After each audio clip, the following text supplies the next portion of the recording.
Assalamu alaikum wa rahmatullahi wa barakatuhu. How is everyone today? Alhamdulillah. نحمده ونصلي على رسوله الكريم أما بعد فأعوذ بالله من الشيطان الرجيم بسم الله الرحمن الرحيم رب اشرح لي صدري ويسر لي أمري واحلل عقدة من لساني يفقه قولي رب زدني علما اللهم فقهنا في الدين اللهم إني أسألك علما نافعا وعملا متقبلا ورزقا طيبا اللهم انفعنا بما علمتنا وعلمنا ما ينفعنا وزدنا علما. Ameen.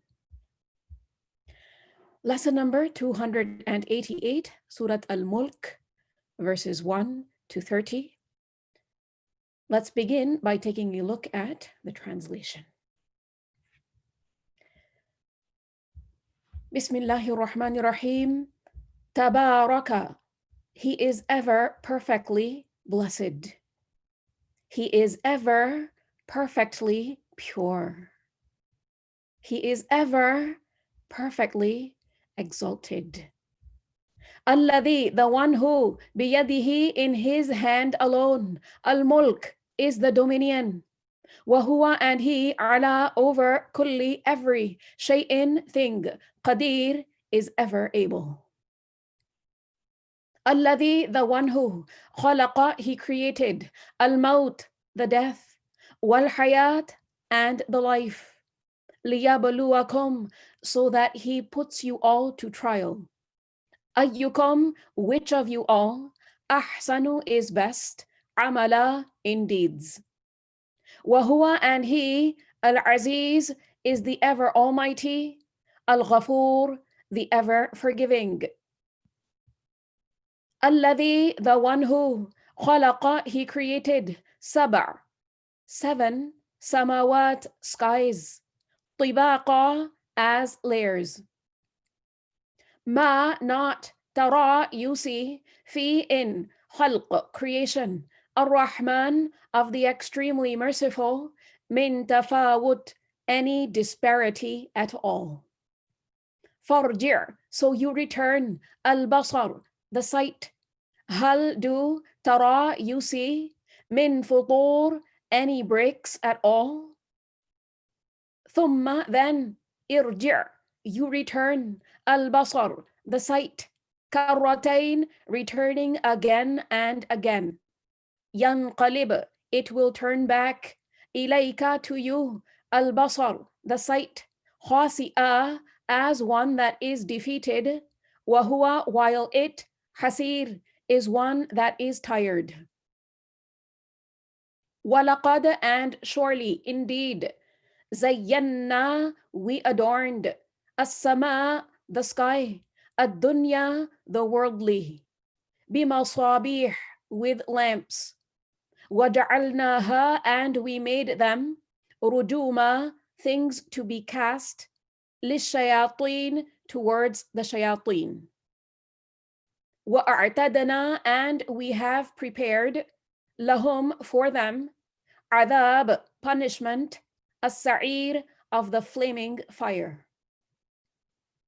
Walilladhin, and for those who, kafaru, they disbelieved, birabbihim, in their Rabb. Adab is punishment, Jahannam, of hell. Wabi'sa, and how evil is al-masir, the destination. Ida, when, ulqu, they are cast, fiha, in it, sami'u, they will hear, laha, it, shahiqa, an inhaling, wahiya, while it, tafur, it erupts. Takadu, it almost, tamayyazu, it bursts apart, min, from, al-ghayz, the rage. Kullama, whenever, ulqiya, it is cast, fiha, in it, fawj, a group.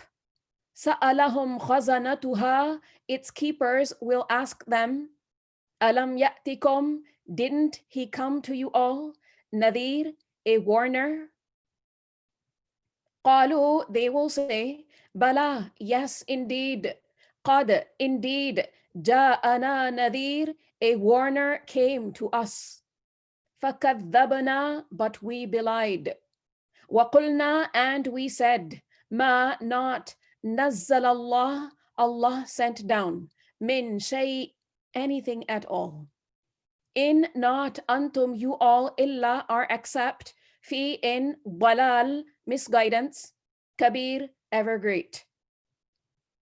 وَقَالُوا, and they said, لَوْ, if only, كُنَّا, we used to, نَسْمَعُ, we listen, أو, or, نَعْقِلُ, we used to understand, ما, not, كُنَّا, we would be, fi, among, أصحاب, companions, السعير, of the flaming fire. فَاعْتَرَفُوا, so they acknowledged, بِذَنْبِهِمْ, their sin. فَسُحْقًا, so be gone, لِأَصْحَابِ, companions, السَّعِيرِ, of the flaming fire. Inna, indeed, الَّذِينَ, those who, يَخْشَوْن, they fear, رَبَّهُمْ, their Rabb, بِالْغَيْبِ, in the unseen, لَهُمْ, for them, مَغْفِرَةٌ, is forgiveness, وَأَجْرٌ, and a reward, kabir, ever great. وَأَسِرُّوا, and you all hide, قَوْلَكُمْ, your word, أو, or, اجْهَرُوا بِهِ, you all speak it openly. إِنَّهُ, indeed he, Alim, is ever knowing, بِذَات, of what preoccupies, الصُّدُور, the chests. أَلَا يَعْلَمْ, shouldn't he know, man, who, خَلَقَ, he created, وَهُوَ, while he, al-Latif, is the ever-perceiving, is the subtly kind, al-Khabir, the ever-aware. Huwa, he, alladhi, is the one who, ja'ala, he made, lakum, for you all, al-ard, the earth, dhalula, tamed. Famshu, so you all walk, fi, in, manakibiha, its sides, its slopes. Wakulu, and you all eat, min, from, rizqih, his provision. Wa ilayhi, and to him, an-nushur, is the resurrection. A'amintum, were you all secured? Man, against who? Fi, is in as-sama, the sky, an, that, yakhsifa bikum, he causes to swallow you all. Al-ard, the earth. فَإِذَا, then suddenly, hiya, it, tamur, it sways. Or, amintum, were you all secured? Man, against who? Fi, is in as-sama, the sky, an, that, yursil, he sends, alaykum, upon you all, hasiba, a storm of stones. فَسَتَعْلَمُونَ, then you all shall know, kaifa, how, nadir, my warning is. وَلَقَدْ, and surely, indeed, كَذَّبَ, they belied, الَّذِينَ, those who came, min qablihim, before them, فَكَيْفَ, so how, kana, it was, nakir, my rejection, my punishment. أَوَلَمْ يَرَوْا, and didn't they look, ila, towards, at-tayr, the birds, فَوْقَهُمْ, above them, صَافَّاتٍ, as ones that spread out their wings, وَيَقْبِضْنَ, and as they fold in their wings. Ma, none, yumsikuhun, he holds them up, illa, except, ar-Rahman, the extremely merciful. Innahu, indeed he, bikulli, of every, shay'in, thing, basir, is ever seeing. Amman hadha, or who is this, alladhi, who is the one who, huwa, he, jund, would be an army, lakum, for you all, yansurukum, he would help you all, min dun, besides, ar-Rahman, the extremely merciful. In, not, al-kafirun, those who disbelieve, illa, are except, fi, in, ghurur, great deception. Amman hadha, or who is this, alladhi, who is the one who, yarzuqukum, he would provide you all, in if amsaka, he held back rizqah, his provision. Bal, rather, laddu, they stubbornly persisted. Fi, in urtuwin, insolence, wanufur, and aversion. Urtuwin, insolence, wanufur, and aversion. Afaman, then is who, yamshi, he walks, mukibba, as one fallen upside down. Ala, upon wajhi, his face. Ahda, more guided. Amman, or who, yamshi, he walks. Sawiya, as one who is upright. Ala, upon sirat, a path. Mustaqim, straight. Qul, you say, Huwa, he, alladhi is the one who, ansha'akum, he created you all, wa ja'ala, and he made, lakum, for you all, as-samr, the hearing, wal abasar, and the sights, wal af'idah, and the hearts, qalilam ma, very little, tashkurun, you all show gratitude. Qul, you say, Huwa, he, alladhi is the one who, dhara'akum, he created and multiplied you all, fi, in al-ard, the earth, wa ilayhi, and to him, tuhsharun, you all will be gathered. Wa yaqulun, and they say, mata, when, hadha al-wa'd, is this promise, in kuntum, if you all truly are, sadiqeen, ones who are truthful. Qul, you say, innama, indeed only, al-ilm, the knowledge, inda is with Allah, Allah. Wa innama, and indeed only, ana, I, Nadir, am a warner, mubin, clear. Falamma, then when, ra'awhu, they see it, zulfa, as one coming close. Si'at, they will be distressed. Wujuh, faces, alladhina, of those who, kafaru, they disbelieved.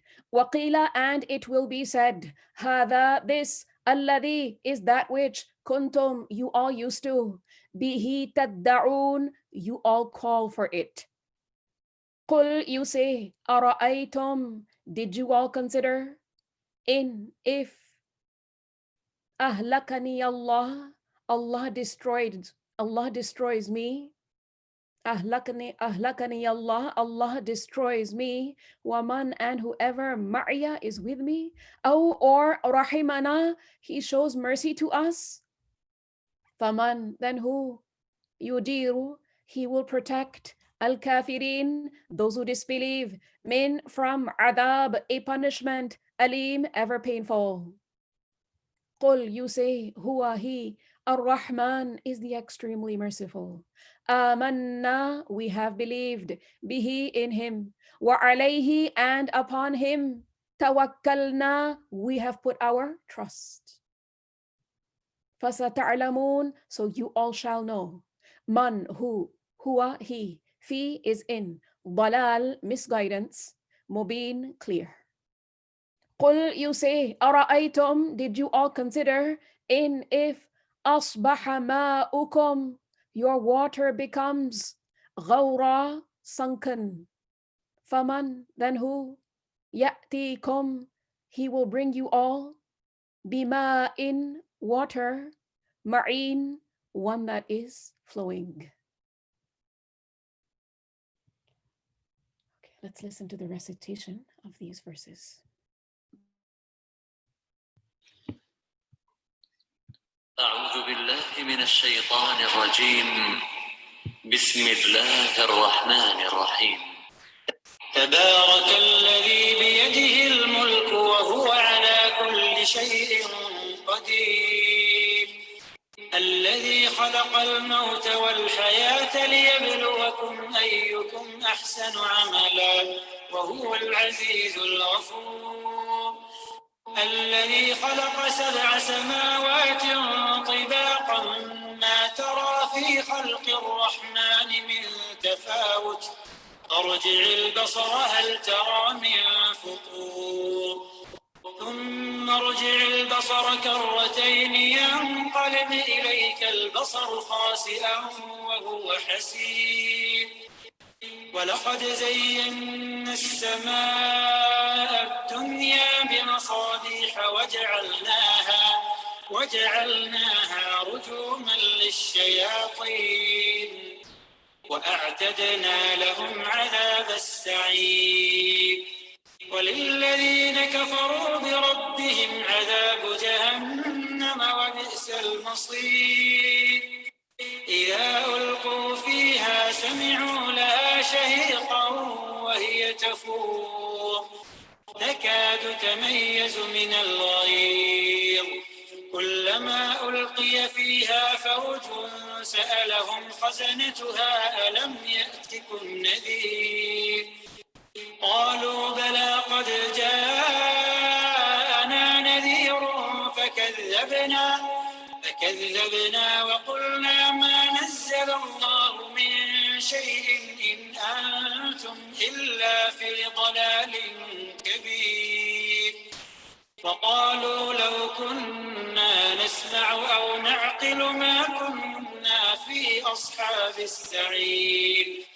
فاعترفوا بذنبهم فسحقا لأصحاب السعير إن الذين يخشون ربهم بالغيب لهم مغفرة وأجر كبير وأسروا قولكم أو اجهروا به إنه عليم بذات الصدور ألا يعلم من خلق وهو اللطيف الخبير هو الذي جعل لكم الأرض ذلولا فامشوا في مناكبها وكلوا من رزقه وإليه النشور أأمنتم من في السماء أن يخسف بكم الأرض فإذا هي تمور أم أمنتم من في السماء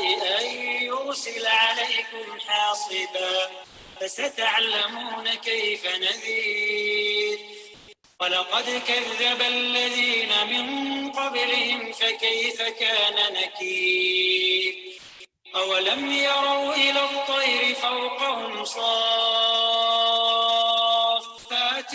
ويقبضن ما يمسكهن إلا الرحمن إنه بكل شيء بصير أمن هذا الذي هو جند لكم ينصركم من دون الرحمن إن الكافرون إلا في غرور أمن هذا الذي يرزقكم إن أمسك رزقه بل لجوا في عتو ونفور أفمن يمشي مكبا على وجهه أهدى أمن يمشي سويا على صراط مستقيم قل هو الذي أنشأكم وجعل لكم السمع والأبصار والأفئدة قليلا ما تشكرون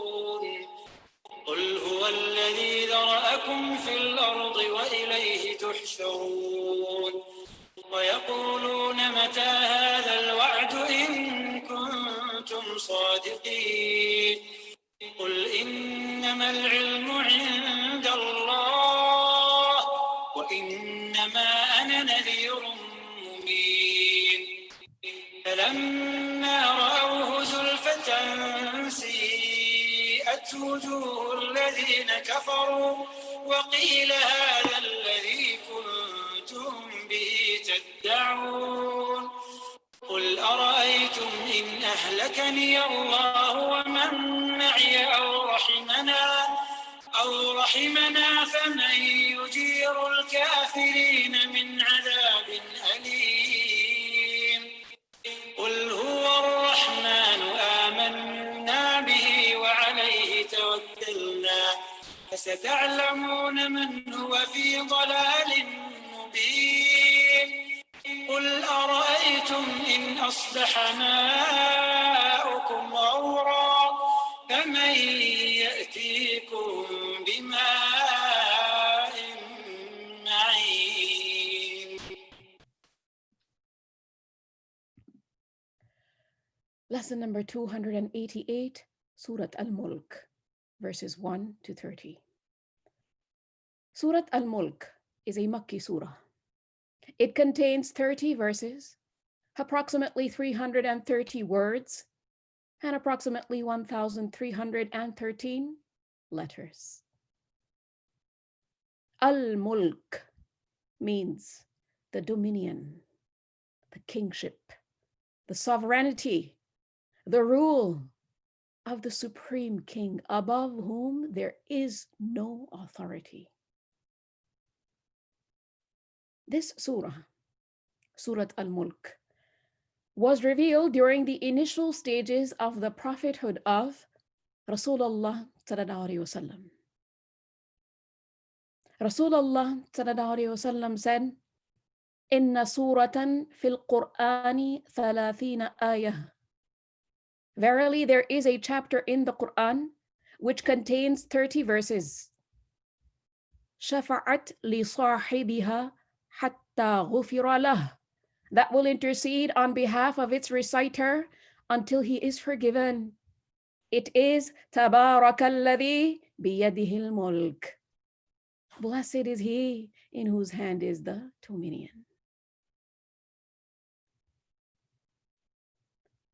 We learn that Jabir radiallahu anhu, he said, it was the custom of Rasulullah sallallahu alaihi wasallam not to go to sleep until he had recited تبارك الذي بيده الملك, meaning Surah al-Mulk, and Alif Lam Mim as-Sajdah, Surah as-Sajdah.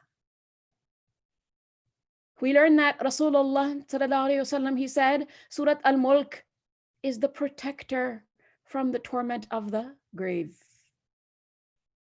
So think about the great virtue associated with this surah. And just reflect upon the name of this surah, al-Mulk. Just from the name itself, you can tell this is a very important surah. Of course, every surah, every chapter, every verse of the Quran is significant because this is the kalam of Allah, the speech of Allah. There is no speech above this. Allah's kalam. And who is Allah? The sovereign above whom there is no sovereign. The one who has absolute authority. Al-Mulk means the dominion. And Allah is Al-Malik, Malik al-Mulk, the owner of absolute sovereignty.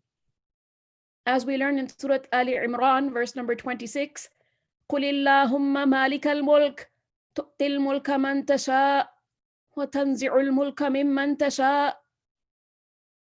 Say, O Allah, owner of sovereignty, you give sovereignty to whom you will, and you take sovereignty away from whom you will. وَتُعِزُّ مَنْ تَشَاءُ وَتُذِلُّ مَنْ تَشَاءُ. You honor whom you will, and you humble whom you will. بِيَدِكَ الْخَيْرِ. In your hand is all good. Allah is the sovereign above whom there is no higher authority.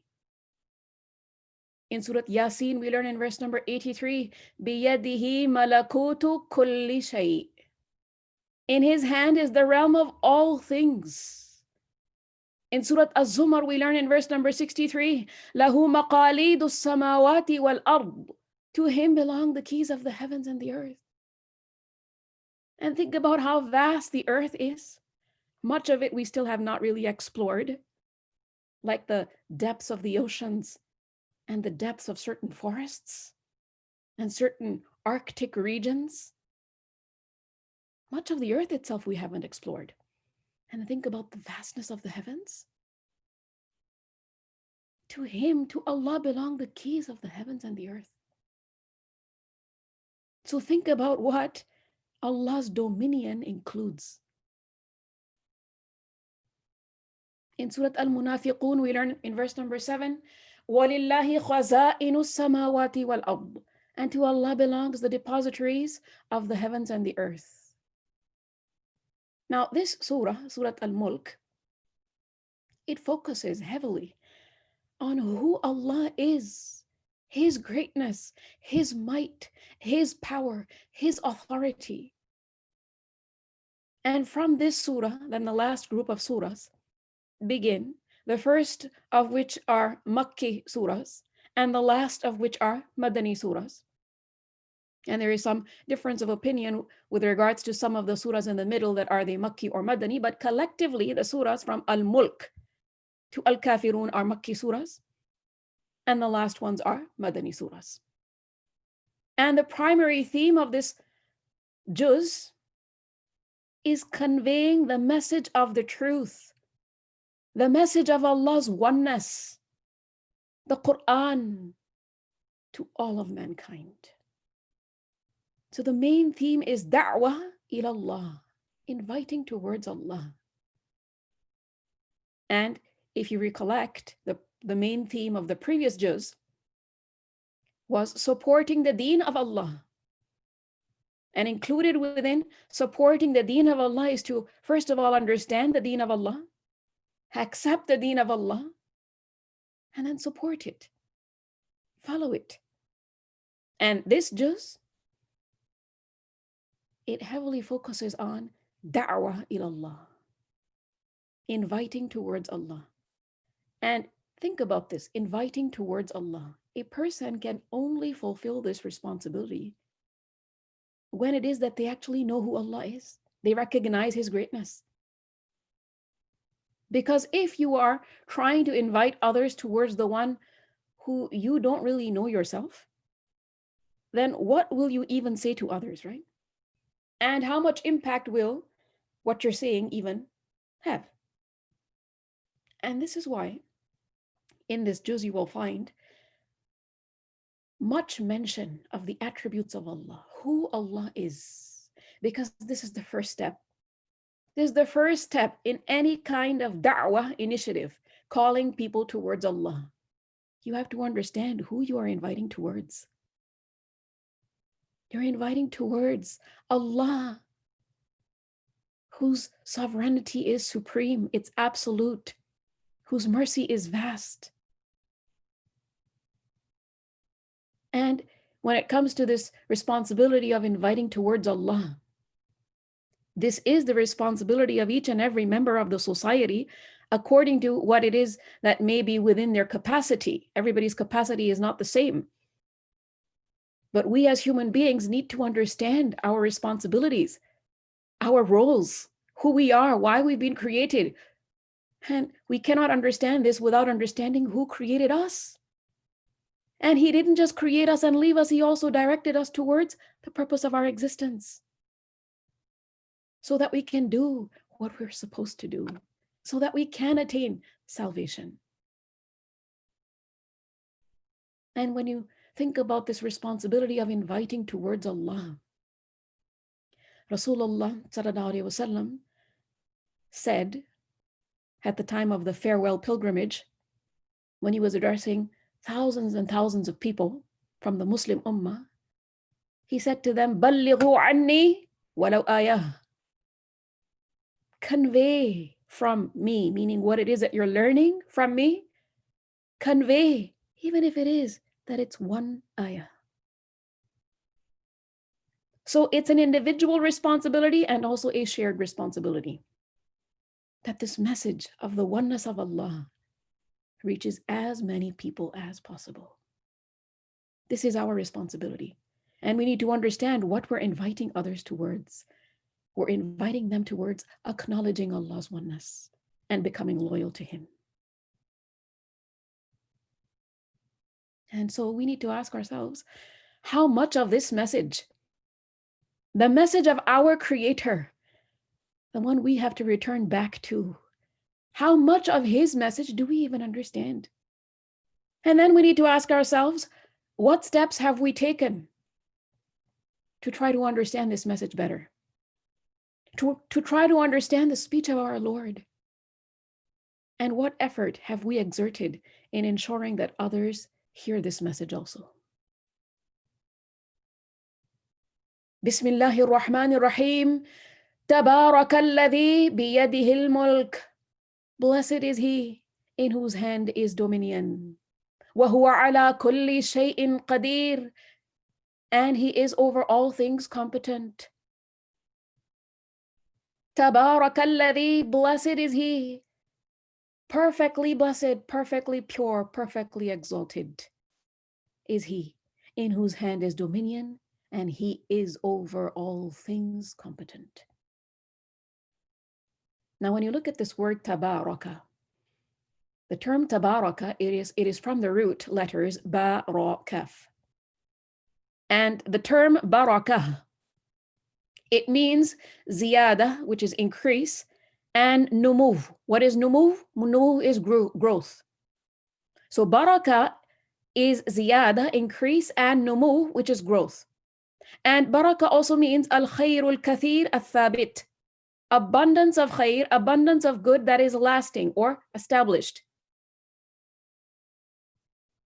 And when there is baraka in something, it means that there is abundance of khayr, abundance of goodness. And the term tabaraka is a term that is used for Allah. So it means he is perfectly blessed. All khair, all good, all growth, all increase comes from him. He is the source of barakah. He is the most supreme. He is perfectly pure, exalted. Ta'ala. He is the greatest. So blessed is he in whose hand is dominion. Tabarakalladhi biyadihi al-mulk. Blessed is he in whose hand is dominion. And biyadihi al-mulk, meaning in his hand is the sultan, the authority. He gives izzah. He gives dhillah. Biyadihi al-mulk. In his hand is al-mulk. In his control is the dominion, the ownership, the kingship of everything, in this dunya and in the hereafter.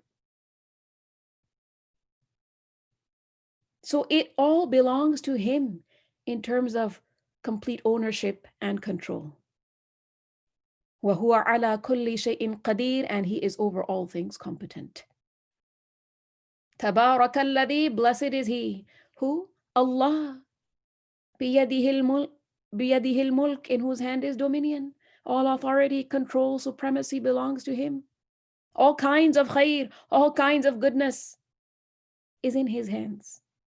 He has authority over the heavens and the earth, the land and the sea, the jinn and the angels and the human beings. He has complete control over all things, and no one else shares in this ownership.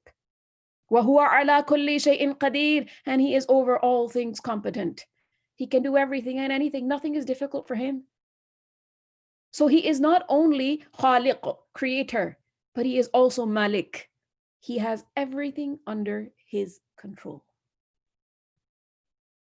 So when it is that certain beings, like humans and jinn, with that freedom of choice that they've been given temporarily, they decide to do something, it's because Allah has given them that authority for some time. Absolute control, only Allah has. When we as humans think we can control a device, control maybe another person, or control maybe a group of people, that control is very limited. That's not absolute control, because many a times we own something and we bought it with our own money, it's in our hands, but we're not able to take the work from it that we want to take from it. It fails us, or we don't know how to use it. So our control is limited. Allah has absolute control. تبارك الذي بيده الملك وهو على كل شيء قدير. Blessed is he in whose hand is dominion, and he is over all things competent. الذي خلق الموت والحياة. He who created death and life. ليبلوكم أيكم أحسن عملا, to test you as to which of you is best indeed. وَهُوَ الْعَزِيزُ الْغَفُورُ, and he is the exalted in might, the forgiving. Who is Allah? الَّذِي خَلَقَ الْمَوْتَ وَالْحَيَاةَ, he who created death and life. And the term خَلْق, Kha, lam, qaf. Khalq is used for what is created for a purpose and a reason in an orderly fashion. So khalaqa basically means to create in an orderly fashion, and that also for a reason. So alladhi khalaqal maut, he who created death. And maut is then referring to the state of non-existence, or when life is over, meaning a person is here in this dunya, lives and then dies. When their life is over, that is maut. Death reaches them. So death can be understood, maut over here can be understood as death after the life of this dunya comes to an end. So it puts an end to hayat. Or maut could even be referring to the state of not existing before being alive in this world. As we learn in Surah al-Baqarah also, verse number 28, where Allah mentions, وَكُنْتُمْ أَمْوَاتًا, when you were lifeless, فَأَحْيَاكُمْ, and He brought you to life. How can you disbelieve in Allah? وَكُنْتُمْ أَمْوَاتًا فَأَحْيَاكُمْ, when you were lifeless and He brought you to life. ثُمَّ يُمِيتُكُمْ ثُمَّ يُحْيِيكُمْ, then He will cause you to die, then He will bring you back to life. ثُمَّ إِلَيْهِ تُرْجَعُونَ, and then to Him you will be returned. He who created death, wal hayat, and life, life in this dunya, and also life in the hereafter. So Allah is the one who brought His creation into existence from nothing. He is the originator. He created death and life. So in other words, He created death and life with a purpose. So life is not an accidental occurrence. And really, death is also not an accidental occurrence. Somebody coming into this dunya, this is with planning. This happens for a reason. And somebody departing from this dunya, this also happens with planning and for a reason.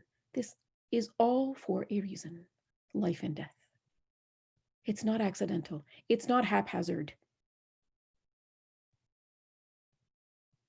And Allah has created death and life the way that death and life have been created, لِيَبْلُوَكُمْ أَيُّكُمْ أَحْسَنُ عَمَلًا, to test you as to which of you is best indeed.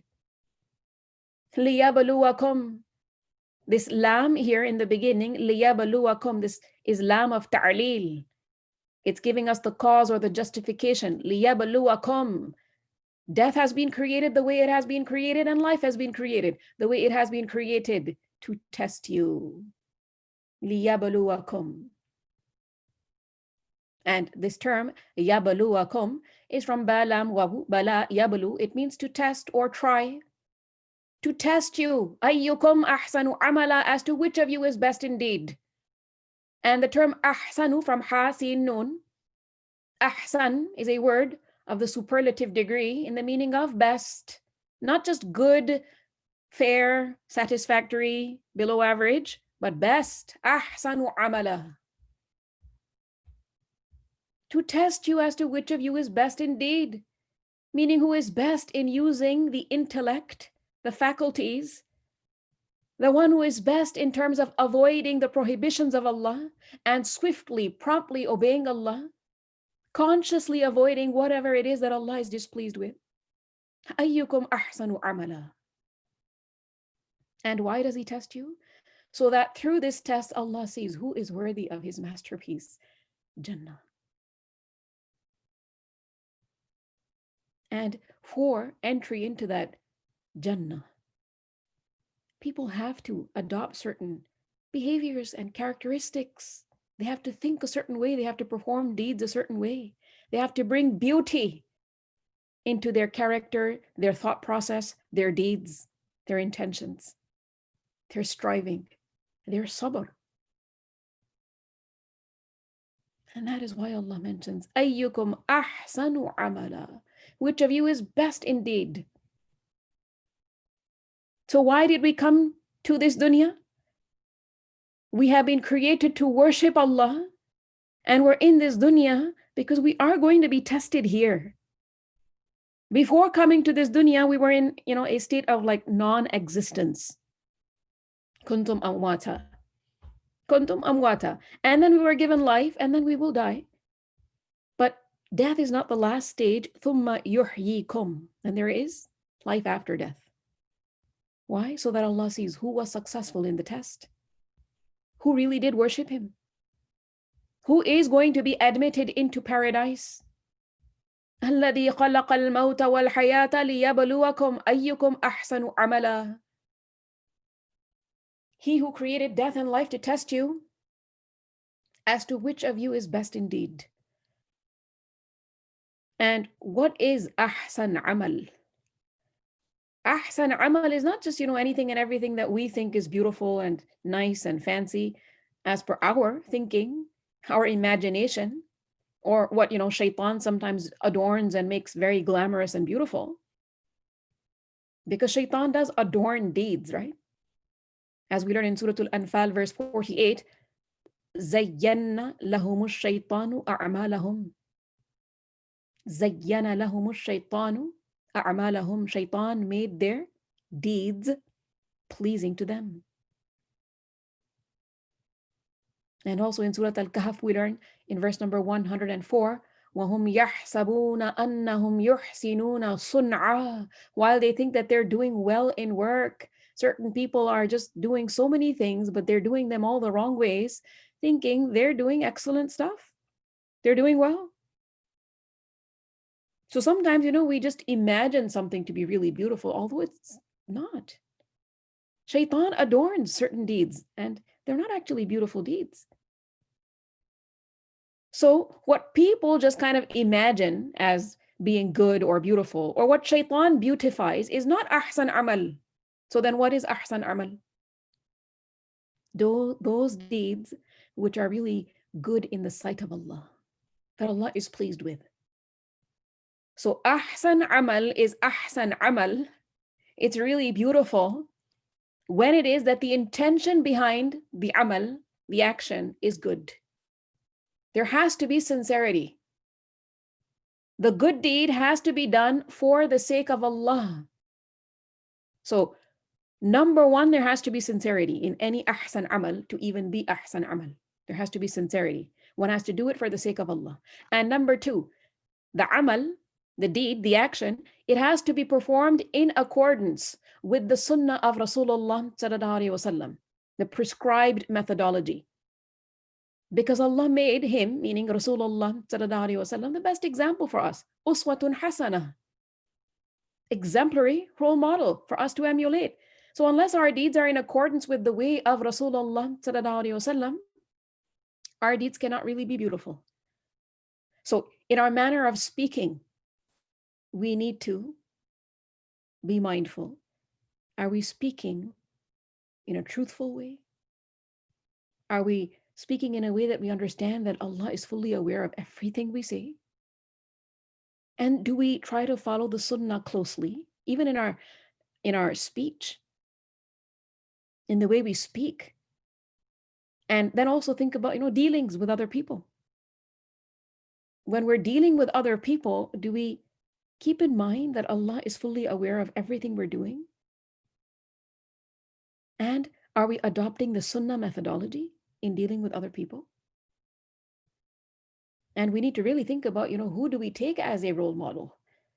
Whose example do we really admire? Who do we really want to emulate?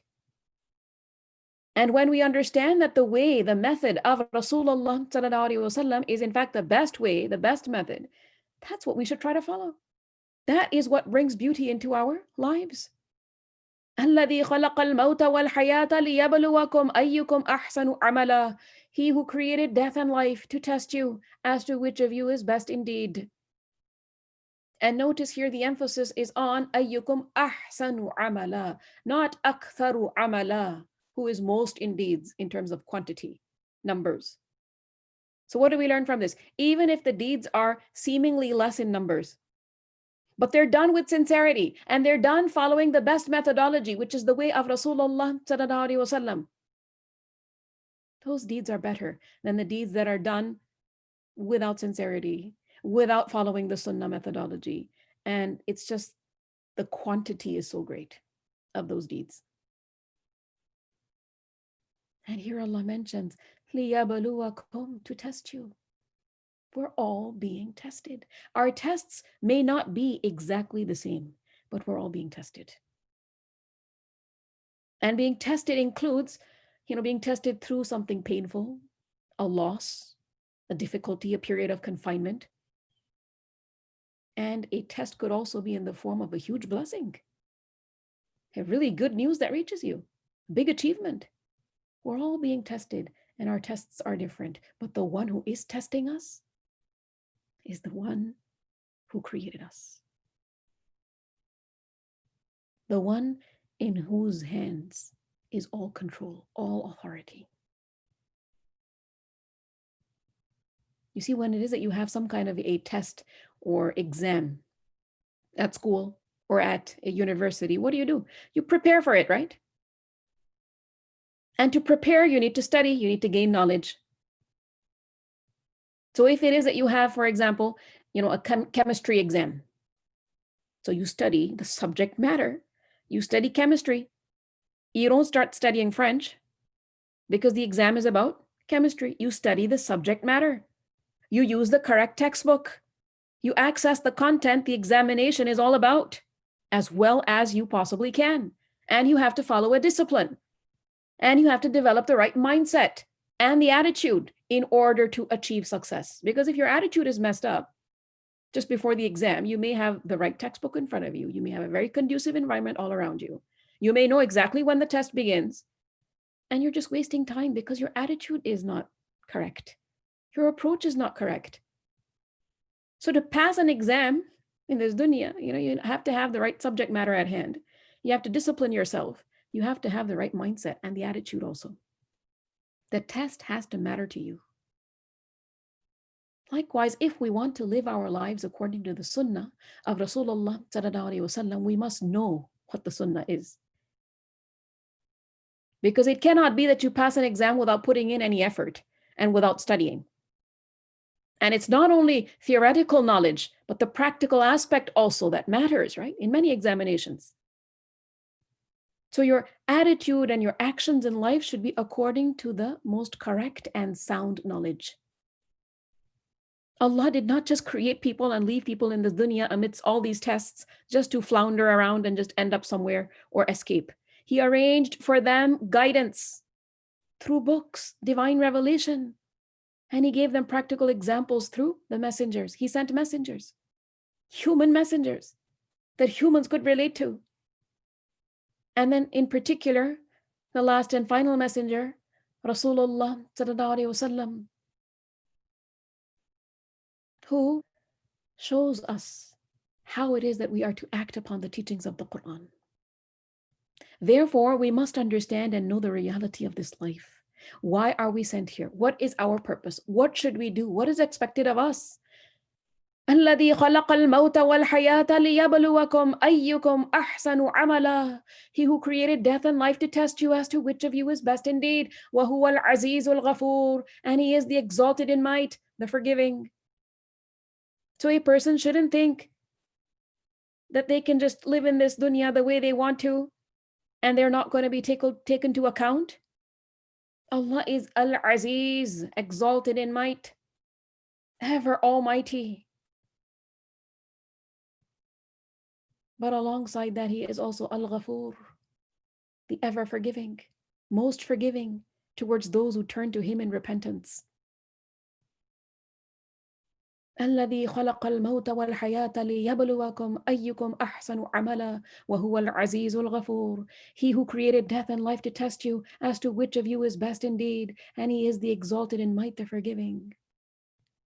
So you see, this verse tells us about the purpose of our existence. Nothing in this world is without a purpose.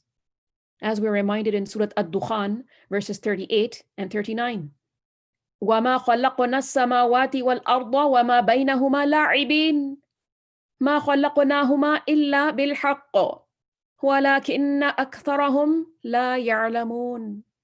And we did not create the heavens and earth and that between them in play, We did not create them except in truth, but most of them do not know. So the way the heavens and the earth are created with a purpose, the human beings also have been created with a purpose. And think about it. We as human beings don't select the day we're born. We don't select our birth date, and we don't select our death date. So it only makes sense that we recognize that we were created and sent here by our Creator, and we will return back to Him at a time that He has appointed. And it only makes sense that we live our lives in complete submission to Him, acknowledging His supreme authority,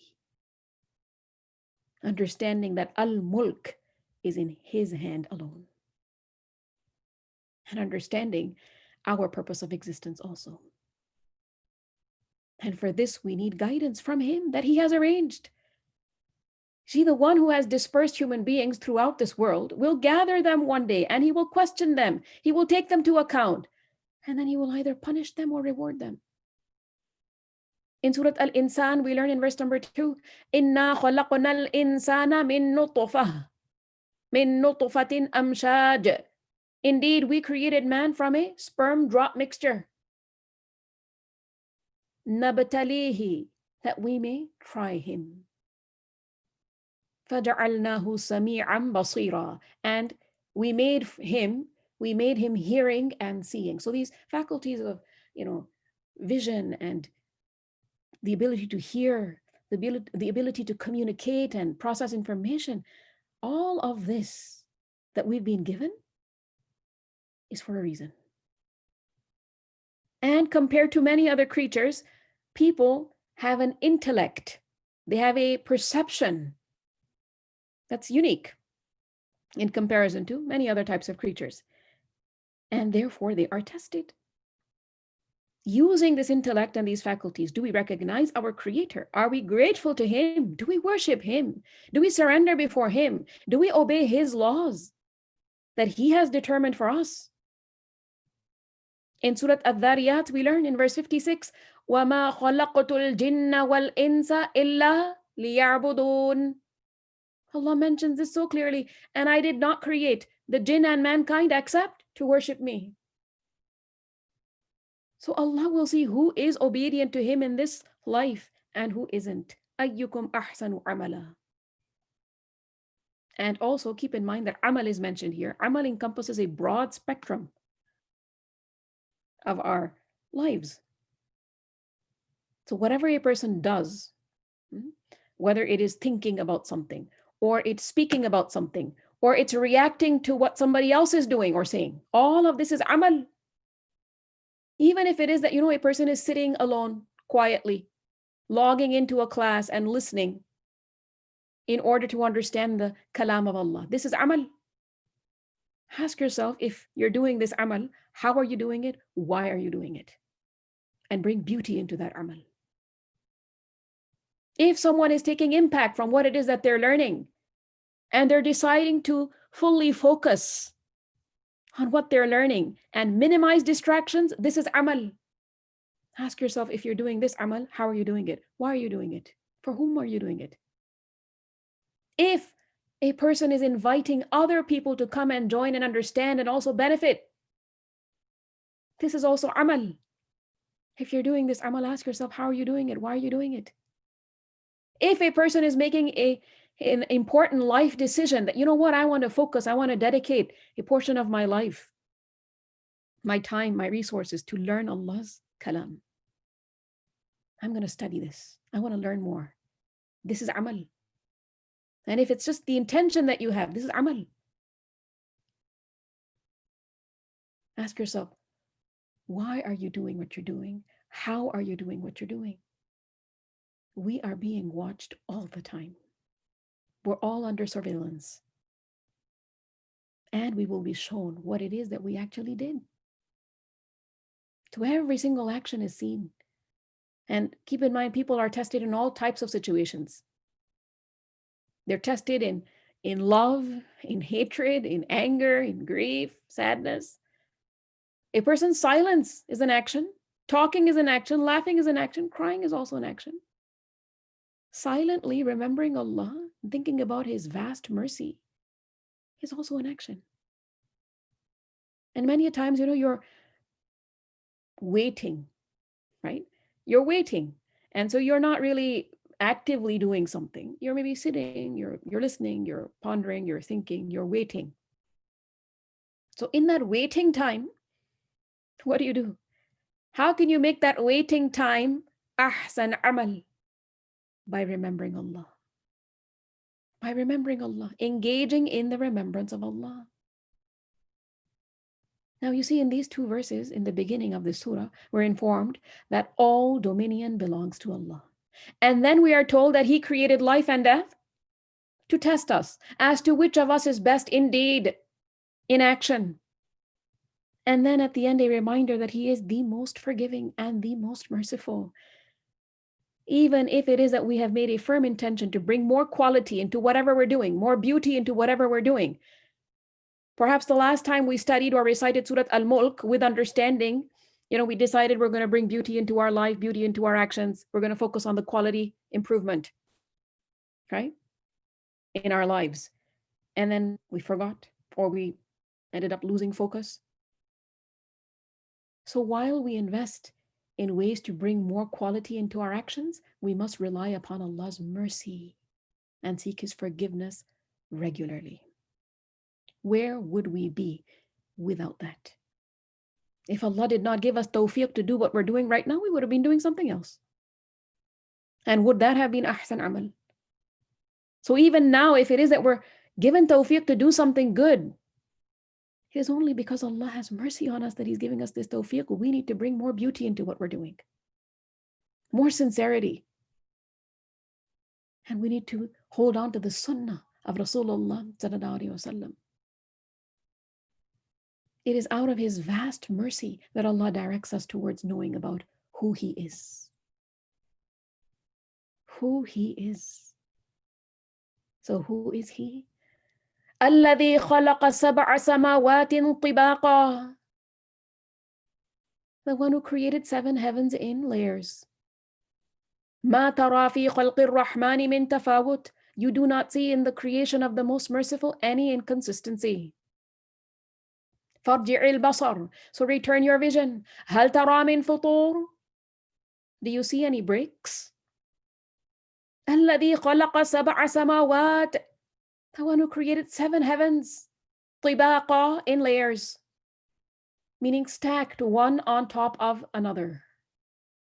And the term طباقا is from the root طا با قاف.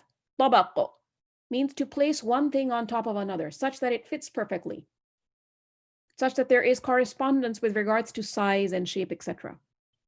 So this indicates that there is organization, there is balance. So, imagine how it is that you stack plates or bowls, right? One on top of the other if they're the same size, the same shape. So tabaq is to place one thing on top of another such that it fits perfectly. الذي خلق سبع سماوات طباقا, who created 7 heavens in layers in an orderly, balanced way. ما ترى في خلق الرحمن من تفاوت. You people do not see in the creation of the most merciful, the heavens above you or anything else even, any inconsistency. And the term tafawut is from the root fa-wa-ta, from faut. The term faut means to vanish or escape or pass away or fail to reach. And tafawut, it means when there is lack of harmony in something due to gaps or variation in characteristics of 2 or more things. This is tafawut. When there is lack of harmony in something due to gaps or there's variation in characteristics of 2 or more things. So tafawut really means discordance or incongruity, when qualities don't really match up. And when qualities don't really match up, things don't really look so harmonious, they don't look so good. You do not see in the creation of the most merciful any inconsistency. فَارْجِعِ الْبَصَرِ, so return your vision. Return your vision to the sky, look and look again. هَلْ تَرَى مِنْ فُطُورٍ, do you see any breaks? And the term futur is from the root fa-ta-ra, fatar.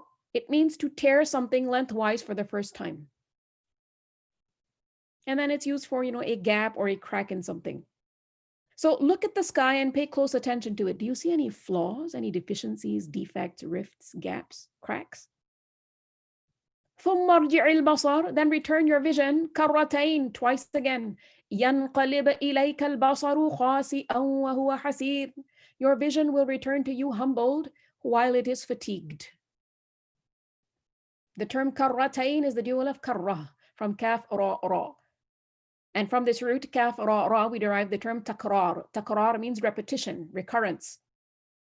In fact, the term karrar is used for a warrior who attacks repeatedly.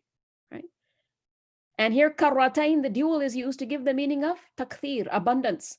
So return your vision twice again, look again and yet again. ثم ارجع البصر كرتين ينقلب إليك البصر. Your vision will return to you خاسئة, humbled. And the term خاسئة is from the root خا sin hamza. خسأ means to chase or drive something away.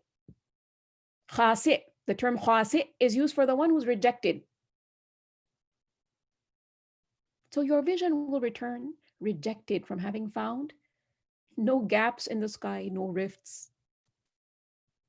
You would have failed in trying to achieve the goal of finding any rifts or cracks or gaps in the sky. Your vision will return to you humbled.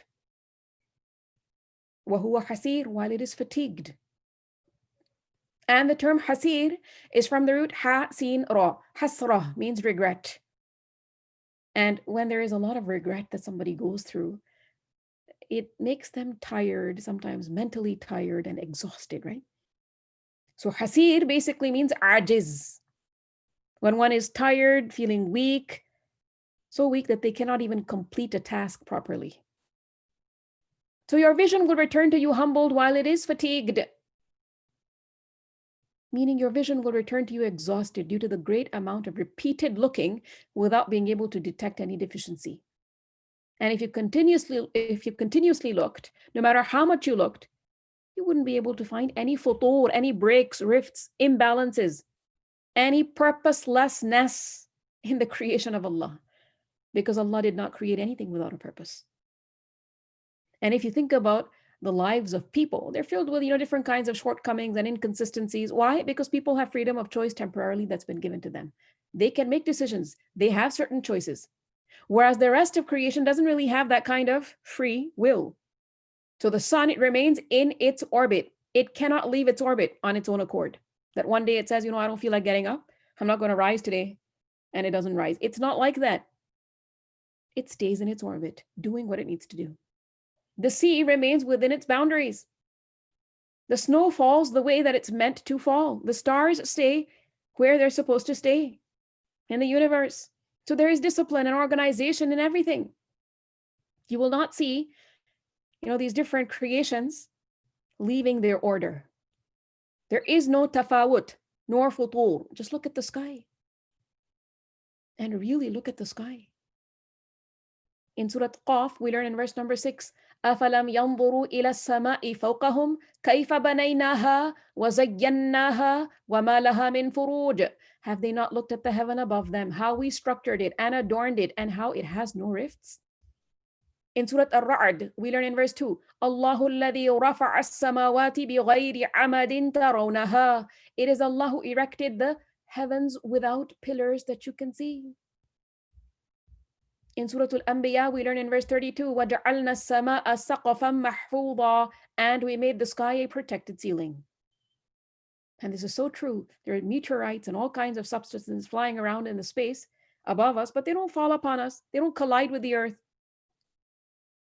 And up until the time that Allah has decreed, they will keep working within their own orbits. And we as human beings need to think about this. We need to think about this. Are we doing what we are supposed to do? Are we staying in our orbits? Or are we eagerly entering into other people's orbits? Normally, we're very interested in what other people have, what they're doing. And like this, there is so much corruption in the land, right? Because we don't know how to stay within our orbits. We over interfere sometimes in other people's lives. Why is this universe in so much harmony? Because everything is functioning within its own boundaries. Just imagine if the mountains decided they're not going to do what they're supposed to do and they started walking. If the land started quivering beneath our feet, what would we do? But we won't think about this, right? Who is maintaining all of this? Whose commands is the earth following?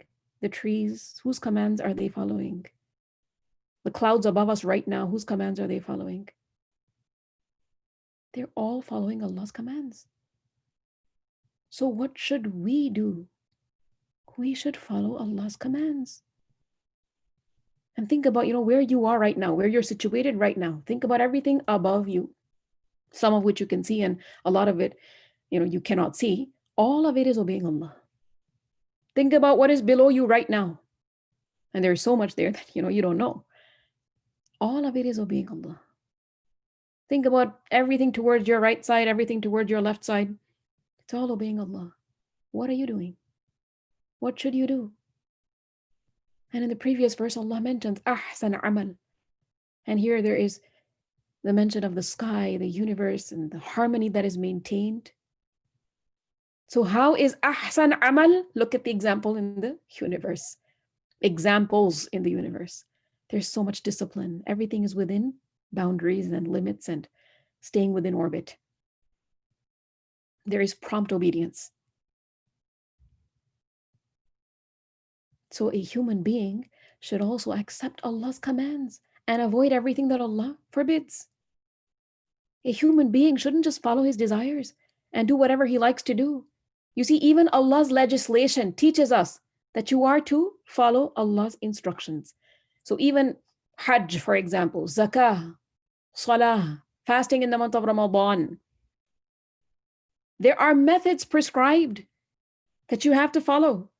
You don't just do Hajj whichever way you want, whichever season you want. You don't just give zakah whichever way you like. You don't perform salah whichever way you like. You have to follow a system that Allah has legislated.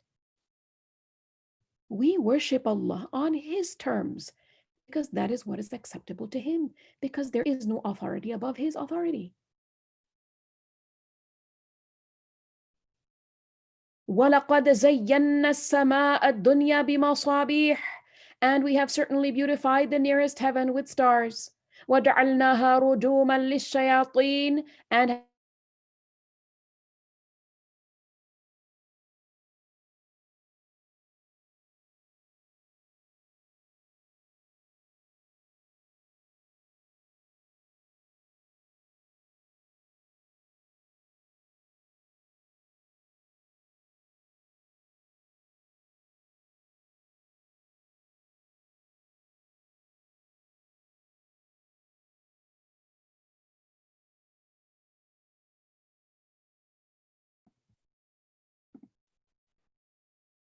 وَلَقَدْ زَيَّنَّا السَّمَاءَ الدُّنْيَا بِمَصَابِيحٍ.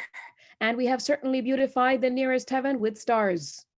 وَجَعَلْنَاهَا رُجُومًا لِلشَّيَاطِينِ. And have made from them what is thrown at the devils. وَأَعْتَدْنَا لَهُمْ عَذَابَ السَّعِيرِ. And have prepared for them the punishment of the blaze. وَلَقَدْ زَيَّنَّا السَّمَاءَ الدُّنْيَا بِمَصَابِيحٍ.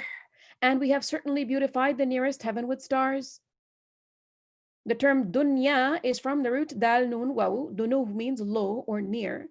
So we have certainly beautified the nearest heaven, bimasabih, with stars. And this term masabih is from the root sad ba ha. Masabih is the plural of misbah from subh. And subh, as you know, is used for the morning when the sky becomes bright, when there is light in the sky. And this has, a tinge of orange or pink. Early morning, this is subh. And the term misbah is used for the tool through which light is attained, right? And then, of course, it's also used for stars, masabih. Because in the night sky, they function. The stars, they function like lamps. وَلَقَدْ زَيَّنَّا السَّمَاءَ الدُّنْيَا بِمَصَابِيحٍ. And we have certainly beautified the nearest heaven with stars. وَجَعَلْنَاهَا رُجُومًا لِلشَّيَاطِينِ. And have made from them, meaning these lamps, these masabih, what is thrown at the devils. The term rujuma from ra, jim, mim. And the term rajam is used for pelting with stones. So urujuma, waja'alnaha rujuma. And we have made from them what is thrown at the devils, pelted at the devils. وَأَعْتَدْنَا لَهُمْ عَذَابَ السَّعِيرِ, and have prepared for them the punishment of the blaze. And the term sa'ir is from the root sin, ayn, ra. Sa'ir is used for a flaming, raging, blazing fire that burns fiercely. So on one side, those who obey Allah are mentioned, and on the other side, those who disobey Him. They will be punished not only in the hereafter, but also in this dunya. وَلَقَدْ زَيَّنَّا السَّمَاءَ الدُّنْيَا بِمَصَابِيحِ, and we have certainly beautified the nearest heaven with stars. The sky that we see in the daytime is also of varying colors. Sometimes it's blue, at times it's orangish or pinkish or even purple. But at night, when there are no colors really in the sky, it's dark, we see the stars. And these stars adorn the night sky. In Surah As-Saffat, we learn in verses 6 to 7, إِنَّا زَيَّنَّا السَّمَاءَ الدُّنْيَا بِزِينَةٍ الْكَوَاكِبِ وَحِفْظًا مِّن كُلِّ شَيْطَانٍ مَارِدٍ. Indeed, we have adorned the nearest heaven with an adornment of stars, and as protection against every rebellious devil. In Surah Al-Hijr, we learn in verses 16 to 18, وَلَقَدْ جَعَلْنَا فِي السَّمَاءِ بُرُوجًا, and we have placed within the heaven great stars, and have beautified it for the observers. وَزَيَّنَّاهَا لِلنَّاظِرِينَ وَحَفِظْنَاهَا مِنْ كُلِّ شَيْطَانٍ رَجِيمٍ, and we have protected it from every devil expelled from the mercy of Allah. Except one who steals a hearing, إِلَّا مَنِ اسْتَرَقَ السَّمْعَ فَأَتْبَعَهُ شِهَابٌ مُبِينٌ, and is pursued by a clear burning flame. So here Allah mentions وَجَعَلْنَاهَا رُجُومًا لِلشَّيَاطِينَ, and have made from them what is thrown at the devils. And why are the devils struck by a burning flame, a shooting star? What do? They leave the boundary set by Allah. إِلَّا مَنِ اسْتَرَقَ السَّمْعَ, except one who steals a hearing, the ones who try to eavesdrop on the conversations of the angels, to bring back some information to soothsayers, fortune tellers, who can add some lies to this and communicate this to other people and become rich and famous, or they can get some worldly benefits. Their business can flourish, right? So those who leave the boundary set by Allah, they leave their orbits, yes, they are struck. The devils who go up to the skies and eavesdrop, they listen secretly to the angels conversing with one another. In order to remove the devils from that place, they are struck by a burning flame. So this is a punishment for those who disobey Allah. وَأَعْتَدْنَا لَهُمْ عَذَابَ السَّعِيرِ, and have prepared for them the punishment of the blaze. وَلِلَّذِينَ كَفَرُوا بِرَبِّهِمْ, and for those who disbelieved in their Lord, عَذَابُ جَهَنَّمْ is the punishment of hell. وَبِئْسَ الْمَصِيرِ, and wretched is the destination. The term masir means destination, the place that one arrives at after a journey. The term masir from Swad Ya Ra, masir is a destination, or the place that one arrives at after a journey or going through different stages. So this will be the worst end and a terrible destination. إِذَا أُلْقُوا فِيهَا سَمِعُوا لَهَا شَهِيقًا وَهِيَ تَفُورُ, when they are thrown into it, they hear from it a dreadful inhaling while it boils up. The term ulqu from alqa, yulqi, ilqa, which means to throw something, to cast something. So when they are thrown into it, cast into it, the disbelievers, those who deny the signs of Allah, those who don't do what they've been created to do, when they are thrown into it, they hear from it a dreadful inhaling. Shahiqa, from sheen ha qaf. Shahiq is used for the braying of a donkey, and it's used for the end sound that it produces.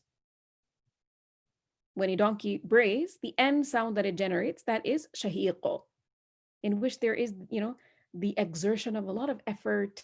It's a long, kind of displeasing, uncomfortable sound. So the expression shahiq al-himar, it means the donkey, it uttered the last sound of its braying. Shahiq al-himar, it means the donkey, it uttered the last sound of its braying. So it's, a displeasing, long, uncomfortable sound. So they will hear it producing a horrid sound. وَهِيَ تَفُور, while it boils up. And the term tafur is from the root fa, waw, ra, faur. It means to flare up or bubble up. So the expression far al-ma, it means the water gushed forth. And farat al-qidr, it means the kettle boiled over. So the hellfire will be boiling over with flames. Just imagine if you're sitting somewhere in comfort, the temperature is good, everything seems to be fine, but there's just a lot of noise. And the noise is also not just any noise, it's terrifying. You're actually hearing people screaming out of pain. How do you feel? You don't feel so good. If you've ever been like, in a hospital somewhere where you've actually heard people screaming out of pain, you cannot forget those sounds. They haunt you even afterwards. Hellfire in itself is a great punishment. Worst abode with terrible food and drink. But on top of that, the noise of Jahannam and the people of Jahannam and their screaming and their shouts will increase the intensity of the punishment. So again, think about the example of a hospital. If you've ever had to go there, maybe to the emergency ward, and maybe you were taking somebody there, and there are other people there who are also screaming, and not only are you scared for yourself or the person you may have taken there, but now you're hearing these frightening sounds also. You may not have seen anything, but you're just hearing sounds, and your heart starts to beat faster. You're so heavily impacted by the sound. تكاد تميز من الغيظ. It almost bursts with rage. كلما ألقي فيها فوج سألهم خزنتها ألم يأتكم نذير. Every time a company is thrown into it, its keepers ask them, did there not come to you a warner? تكاد تميز من الغيظ. It almost bursts with rage. And the term تميز is from the root mim, ya, zai. Maiz means to distinguish or separate. Tamayyuz is when things become separated. And when they're separated, they're easy to distinguish. The term ghayz is from the root ghayn, ya, dha. Ghayz is anger, when one, is really, really enraged. Like the blood is boiling, as they say, in anger. This is ghayz. So it almost bursts with rage in wrath against the disbelievers. Meaning some parts of it almost break apart from other parts due to the severity of its rage and anger. In Surah al-Furqan, we learn in verse 12, إِذَا رَأَتْهُمْ مِنْ مَكَانٍ بَعِيدٍ. When the hellfire sees them, meaning the criminals, from a distant place, they will hear its fury and roaring. سَمِعُوا لَهَا تَغَيُّظًا وَزَفِيرًا. So it's going to be generating a very fearful sound. كلما ألقي فيها فوج. Every time a company, a group of them is thrown into it, cast into it. سألهم خزنتها. Its keepers ask them. The guards, the keepers of the hellfire, the keepers of Jahannam, Malik and his companions, the keepers ask them, أَلَمْ يَأْتِكُمْ نَذِيرٌ. Did there not come to you a warner? And these keepers of the hellfire, there are 19 in number. So they will ask them, did there not come to you a warner? Did a messenger not come to warn you? Did a warning not reach you? قالوا, they will say, Bala, yes. قَدْ جَاءَنَا نَذِيرٌ. A warner had come to us. A messenger did come. فَكَذَّبْنَا, but we denied. And كَذَّبْنَا from kaf, dhal, ba, كَذَّبَ يُكَذِّبُ تَكْذِيب. It means to deny and declare as false. So we didn't believe in him. He came, but we rejected him. We denied. We disbelieved. Yes, a warner had come to us, but we denied. وَقُلْنَا مَا نَزَّلَ اللَّهُ مِنْ شَيْءٍ. And said Allah has not sent down anything. He didn't reveal anything. In antum illa fi dhalalin kabir. You are not but in great error. You're misguided.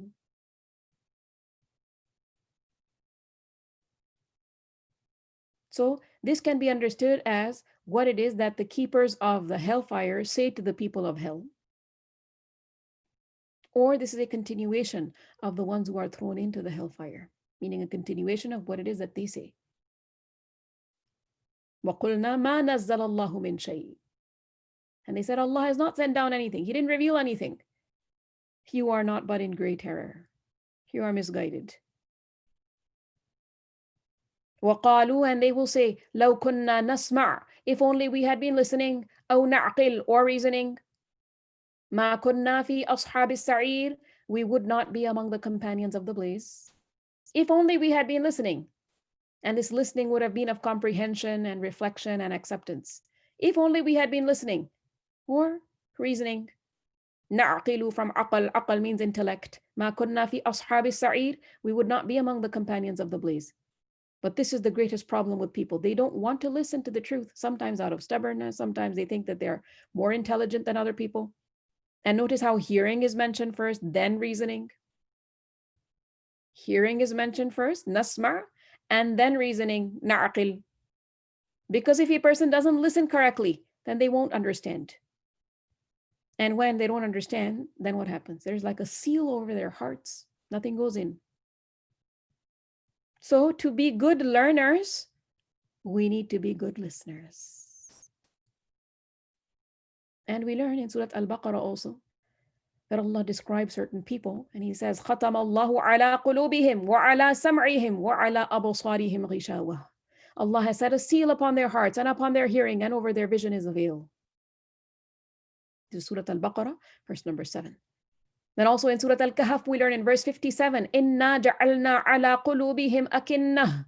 Indeed, we have placed over their hearts coverings, أَن يَفْقَهُوهُ, lest they understand it, وَفِي آذَانِهِمْ وَقْرًا, and in their ears deafness. And if you invite them to guidance, they will never be guided then, ever. وَإِن تَدْعُهُمْ إِلَى الْهُدَى فَلَن يَهْتَدُوا إِذًا أَبَدًا. And such people not only deny the truth themselves, but they also prevent others from listening to the truth. As we learned in Surah Fussilat also, verse 26. لا تسمعوا لهذا القرآن. Some people, what do? They say, don't listen to this Quran. وَالْغَوْا فِيهِ, and speak noisily during the recitation of it. لَعَلَّكُمْ تَغْلِبُونَ, that perhaps you will overcome. Don't listen to the Quran, otherwise, you're going to be mesmerized, you'll be brainwashed. Don't be like that. Just don't listen. Don't bother to listen. And make a lot of noise during its recitation so that you remain dominant. You don't have to change your ways. And you see, if people don't listen, how will they understand? In Surah Luqman, we learn in verse number 7, وَإِذَا تُتْلَى عَلَيْهِ آيَاتُنَا وَلَّى مُسْتَكْبِرًا. And when our verses are recited to him, he turns away arrogantly, as if he had not heard them. كَأَن لَّمْ يَسْمَعْهَا كَأَنَّ فِي أُذُنَيْهِ وَقْرًا, as if there was in his ears deafness. And this is why you see we are told وَلَا تَكُونُوا كَالَّذِينَ قَالُوا سَمِعْنَا وَهُمْ لَا يَسْمَعُونَ. And do not be like those who say we have heard while they don't hear. Surah Al-Anfal, verse 21. Because listening, and that also listening attentively with the right intention, is that which brings a change in a person's actions. وَقَالُوا لَوْ كُنَّا نَسْمَعُ أَوْ نَعْقِلُ مَا كُنَّا فِي أَصْحَابِ السَّعِيرِ. And they will say, if only we had been listening or reasoning, we would not be among the companions of the blaze. In other words, the main reason why people will go to hellfire, one of the main reasons, is because they didn't listen to the kalam of Allah. They didn't pay attention. And as a result, their hearts are sealed. Thus, they don't understand anything. So listening is a key step. If a person doesn't listen, then their hearts don't really change. And if the hearts don't really change for the better, the actions don't change for the better. And if the actions don't change for the better, then how can the outcome in the hereafter be good? So those who don't use their faculties to recognize the truth will regret this on the day of judgment. But you see, today we have time. We have opportunities to listen.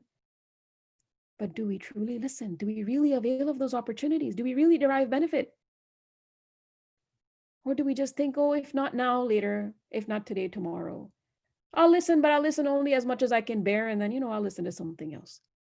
How do we know that we're going to get another chance? How do we know? And how do we know that these faculties that we do have, the ability to listen, it's going to be with us always? Isn't it that we hear of people who lose these faculties in moments? But we become so easily complacent, right? So those who become complacent in this dunya and they become neglectful on the day of judgment, they're going to have many regrets. فَاعْتَرَفُوا بِذَنْبِهِمْ, and they will admit their sin. فَسُحْقًا لِأَصْحَابِ السَّعِيرِ, so it is alienation for the companions of the blaze. فَاعْتَرَفُوا, and they will admit بِذَنْبِهِمْ, their sin. The term فَاعْتَرَفُوا is from the root عَيْنُ راء. فَاعْتَرَفَ يَعْتَرِفُ اعْتِرَاف. It means to admit something after recognizing it. From urf. Urf means recognition. So they will admit their sin. They will see their mistakes when they see the fire, but they did not see their mistakes in the dunya. Even if it is that they were being pointed out to them, they were being reminded, still they didn't want to see. They didn't want to use their faculties for reasoning. They didn't really listen. They were as if asleep in the dunya the whole time. Their hearts were asleep. Their minds were asleep. Sometimes their eyes also. But when they see the blazing fire of hell, they will not be able to sleep. So those who slept away in this dunya will not be able to sleep there in the hereafter. No relaxation. But those who were awake in this dunya, their hearts were awake, their minds were awake, their eyes also, they will rest and relax and enjoy in the hereafter permanently. That's truly happily ever after. But who is that for? Those who listen to what they need to listen to attentively right now in the dunya. You see, Fir'aun also, think about him. He accepted his fault at the time of death, but was that accepted? We learned about this in Surah Yunus, verses 90 and 91. He said, I believe that there is no deity except that in whom the Bani Israel believe, and I am of the Muslims. وَأَنَا مِنَ الْمُسْلِمِينَ. He actually came to that point where he said this. And what does Allah mention? Now, وَقَدْ عَصَيْتَ قَبْلِ, and you had disobeyed before. وَكُنْتَ مِنَ الْمُفْسِدِينَ, and you were of the corruptors. So accepting one's faults at the time of death or on the day of judgment will not be of benefit. Acceptance needs to be done. It needs to take place now. Listening with attention and focus and accepting the truth, all of this needs to happen now. It cannot be delayed. فَسُحْقًا لِأَصْحَابِ السَّعِيرِ, so alienation for the companions of the blaze. Be gone, the companions of the blaze. Suhqan, from sin haqaf. Suhq means distance or remoteness. And suhq really means bu'd, distance. So when it is said suhqan lahu, it means, it's a kind of a dua that may he be far away, may he be cursed, may he be distanced. And so makanin sahiq is actually makanin ba'id. Makanin sahiq is actually makanin ba'id. So fasuhqan really means may they be far from Allah's mercy. Or this can also mean their confession of their sins is far from benefit for them. Suhq. It's far from bringing any benefit to them now. So it is alienation for the companions of the blaze. Their confession of sins at this point in time is not really of benefit to them.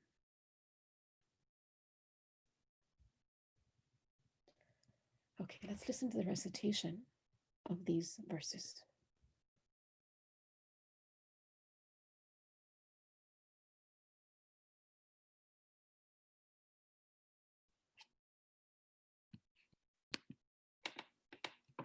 بسم الله الرحمن الرحيم. تبارك الذي بيده الملك وهو على كل شيء قدير. الذي خلق الموت والحياة ليبلوكم أيكم أحسن عملا وهو العزيز الغفور. الذي خلق 7 سماوات طباقا ما ترى في خلق الرحمن من تفاوت فارجعي البصر هل ترى من فطور ثم ارجع البصر كرتين ينقلب إليك البصر خاسئا وهو حسير ولقد زينا السماء الدنيا بمصابيح وجعلناها رجوما للشياطين وأعتدنا لهم عذاب السعير وللذين كفروا بربهم عذاب جهنم وبئس المصير إذا ألقوا فيها سمعوا لها شهيقا وهي تفور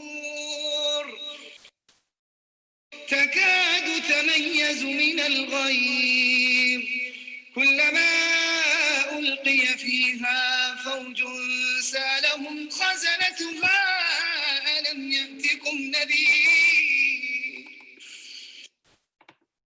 قالوا بلى قد جاءنا نذير فكذبنا وقلنا ما نزل الله من شيء إن أنتم إلا في ضلال كبير وقالوا لو كنا نسمع أو نعقل ما كنا في أصحاب السعير فاعترفوا بذنبهم فسحقا لأصحاب السعير.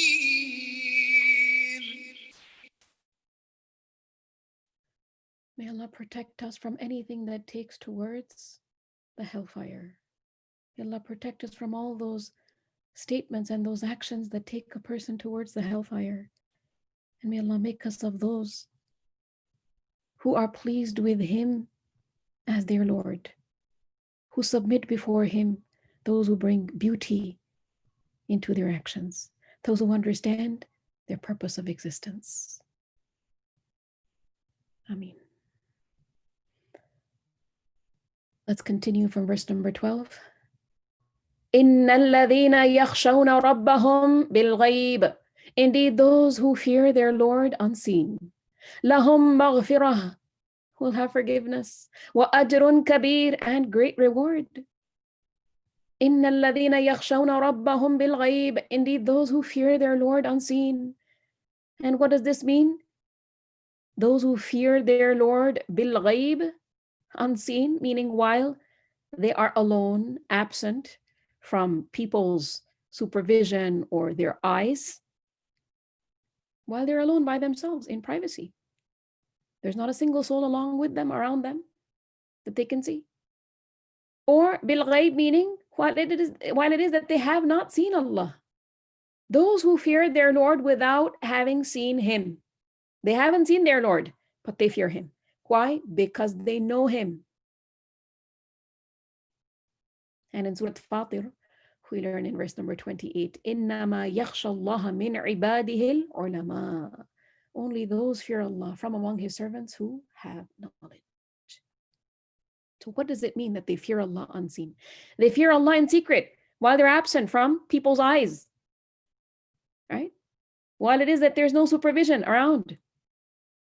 So they refrain from disobedience and they perform acts of obedience, even if nobody around them is supervising them. But they know that Allah is fully aware of everything they're doing. And from hadith also we learn, Rasulullah sallallahu alaihi wasallam, he said, there are 7 whom Allah will shade in His shade on the day when there is no shade except His shade.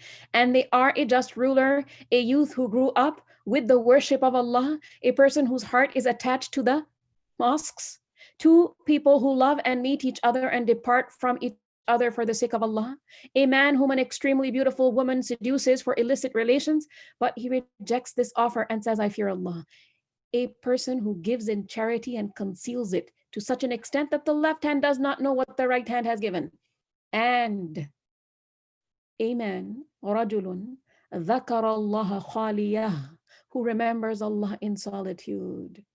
فَفَاضَتْ عَيْنَاهُ, and his eyes become tearful.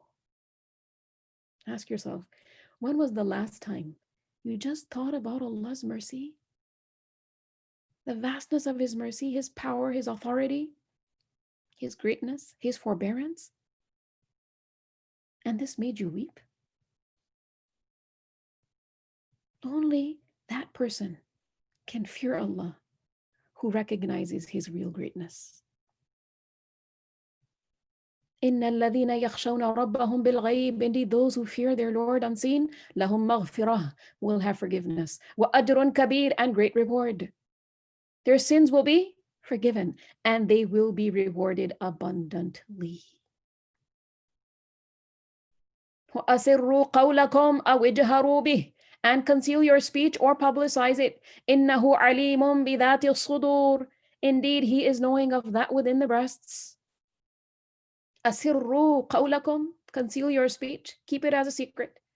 أَوْ اجْهَرُوا بِهِ, or publicize it. And ijharu, from jahar, jahar means to say out loud or do something openly such that people know. Conceal your speech or publicize it. إِنَّهُ عَلِيمٌ بِذَاتِ الصُّدُورِ, indeed He is knowing of that within the breasts. In Surah Qaf, we learned in verse number 16, وَلَقَدْ خَلَقْنَا الْإِنسَانَ وَنَعْلَمُ مَا تُوَسْوِسُ بِهِ نَفْسُهُ وَنَحْنُ أَقْرَبُ إِلَيْهِ مِنْ حَبْلِ الْوَرِيدِ.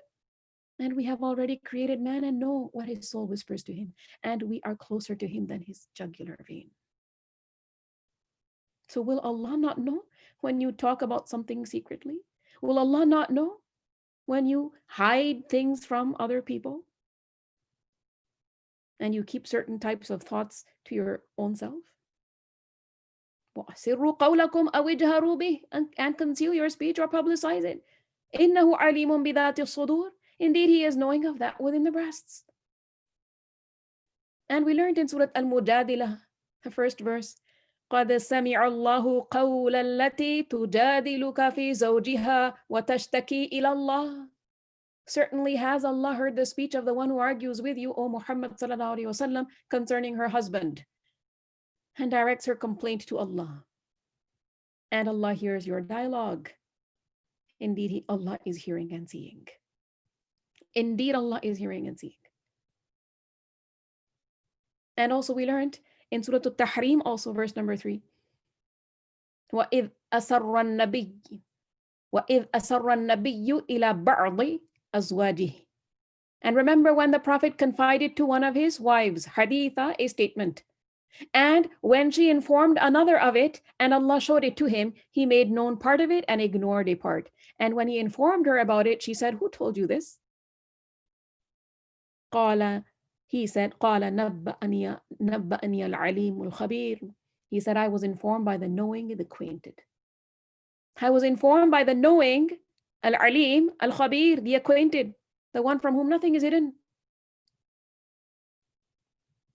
وَأَسِرُّوا قَوْلَكُمْ أَوْ اجْهَرُوا بِهِ, and conceal your speech or publicize it.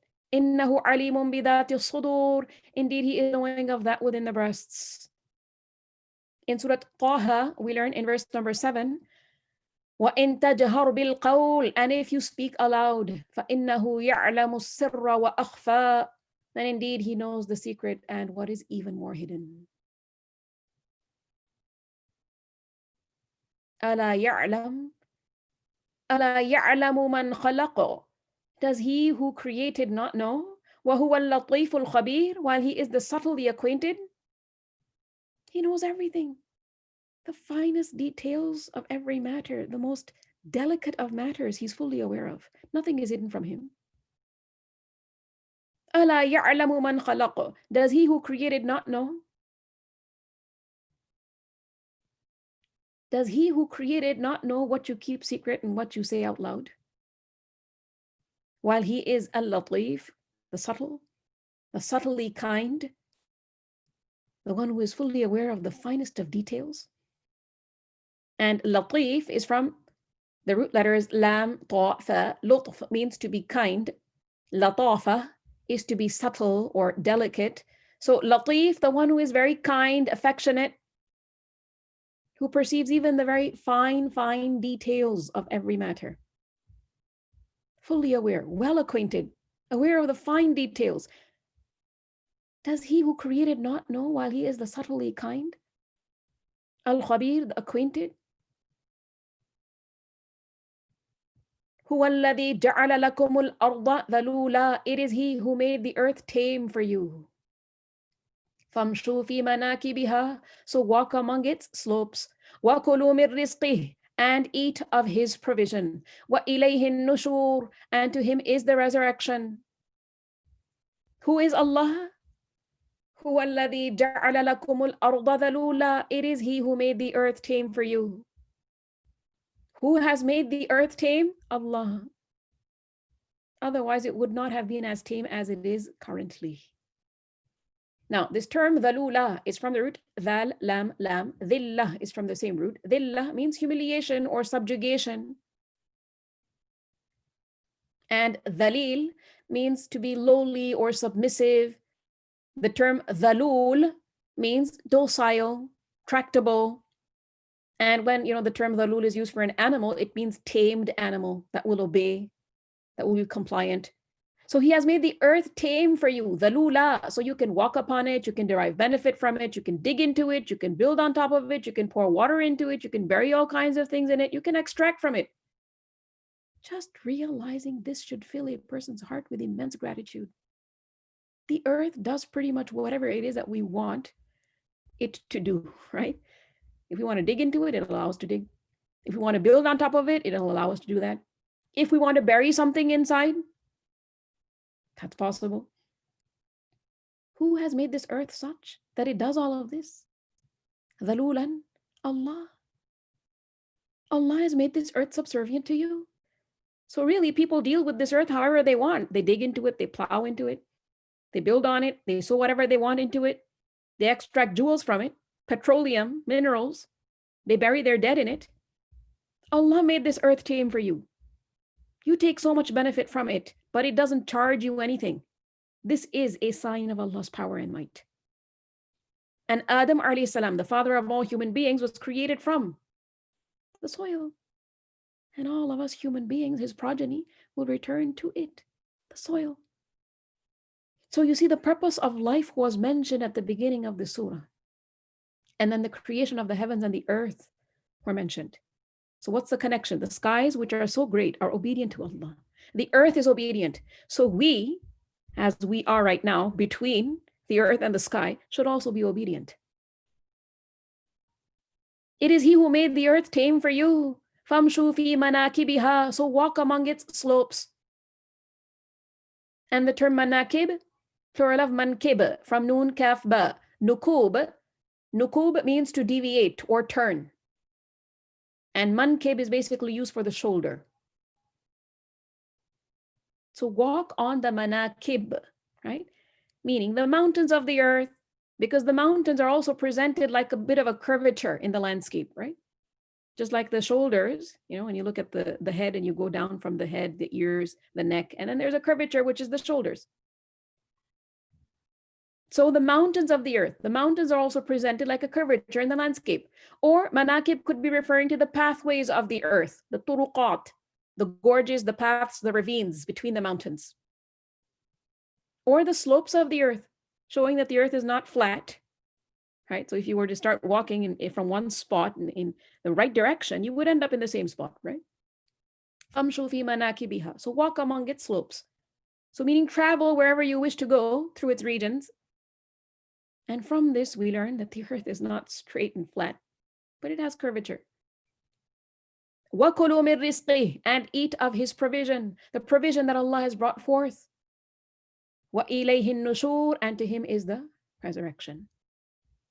Now, have we ever been grateful for this blessing? The earth is subdued before us. We do all kinds of things on top of it, right? And still the earth is doing what it needs to be doing, which allows for us to do what we think we need to do. So what are the lessons to be learned from this? You see, the earth gives so much to us and doesn't ask us for anything in return. We also should be giving in our nature. We shouldn't just be crying about, what we haven't received, what so-and-so didn't give us. We should be giving more. We should be giving. instead of just always wanting to be on the receiving end.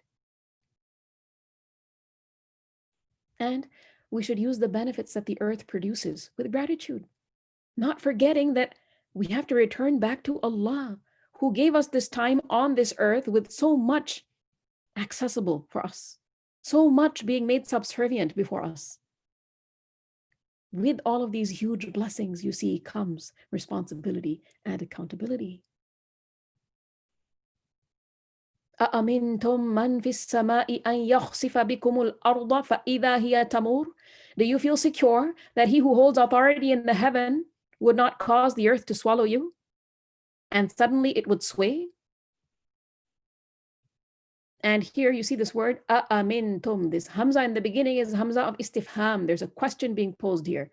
And amintum from aman. Aman means security. Hamza mim nun. Amintum, do you feel secure that he who holds authority in the heaven would not cause the earth to swallow you? An yakhsifa bikum. And yakhsifa from khasin fa. Khasf means to sink. It even means to be eclipsed. So khasf of the earth is when the earth opens up and swallows what is on it. So do you not fear that he may cause the earth to sink with you? فَإِذَا هِيَ تَمُورُ, and suddenly it would sway. The term tamur from mim waw ra. Maur means to swing from side to side with fast speed. And here tamur means to quake. Right? So do you feel secure that he who holds authority in the heaven would not cause the earth to swallow you and suddenly it would sway? It would quake and swallow you in. You see, the earth is stable with the command of Allah. If Allah wants, He can cause the earth to not stay this stable and shake and swallow whatever is on it inside. So do you not fear disobeying Allah on this earth?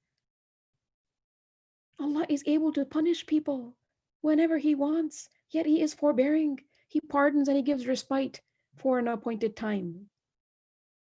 In Surah Fatir, we learn in verse 45, وَلَوْ يُؤَاخِذُ اللَّهُ النَّاسَ بِمَا كَسَبُوا مَا تَرَكَ عَلَى ظَهْرِهَا مِن دَابَّةٍ. And if Allah were to punish men for that which they earned, He would not leave a moving creature on the surface of the earth. But He gives them respite, إِلَى أَجَلٍ مُسَمَّى, to an appointed term. And when their term comes, then verily Allah is ever all-seer of His servants. أَمْ أَمِنْتُمْ مَنْ فِي السَّمَاءِ أَنْ يُرْسِلَ عَلَيْكُمْ حَاصِبًا. Or do you feel secure that He who holds authority in the heaven, do you feel secure that He who holds authority in the heaven, meaning Allah, would not send against you a storm of stones? فَسَتَعْلَمُونَ كَيْفَ نَذِيرٌ. Then you would know how severe was my warning. Upon seeing the chastisement, you would know how severe was my warning. In other words, you will soon see that it was true. The warning was true, but you would see the consequences of denying my warning. أَمْ أَمِنْتُمْ مَنْ فِي السَّمَاءِ أَنْ يُرْسِلَ عَلَيْكُمْ حَاصِبًا. Or do you feel secure that He who holds authority in the heaven would not send against you a storm of stones? And the term حَاصِبًا is from the root ha صاد ba. حَصْب is used for pebbles, and حَاصِب as fa'il, doer of an action, is one that brings pebbles, meaning a shower of stones. It could be even heavy rainfall or heavy snowfall, maybe storms that bring pebbles and hail, etc. Do you feel secure that He who holds authority in the heavens would not send against you a storm of stones? Then you would know upon seeing this chastisement how severe was my warning. In Surah Al-Isra, we learn in verse 68, أَفَأَمِنْتُمْ أَنْ يَخْسِفَ بِكُمْ جَانِبَ الْبَرِّ أَوْ يُرْسِلَ عَلَيْكُمْ حَاصِبًا. Do you then feel secure that He will not cause a side of the land to swallow you up, or that He will not send against you a violent sandstorm? Then you shall find no trustee. وَلَقَدْ كَذَّبَ الَّذِينَ مِنْ قَبْلِهِمْ. And already had those before them denied from the previous generations and nations. فَكَيْفَ كَانَ نَكِيرٌ. And how terrible was my reproach. And already had those before them denied. So this is referring to any person, any group of people even who has disbelieved. At the time of Rasulullah sallallahu alaihi wasallam, or Anyone after that also who disbelieves. Already had those before them denied. Before the people at the time of Rasulullah sallallahu alaihi wasallam, many generations and nations. And how terrible was my reproach. فَكَيْفَ كَانَ نَكِيرٌ. And nakir is from the root nun kaf ra. The term munkar from the same root is used for something that is denied, or something that is actually severe, arduous. And nakir, it comes in the meaning of rejection or retribution. فَكَيْفَ كَانَ نَكِيرٌ. How terrible was my reproach. Severe punishment that was not even imagined.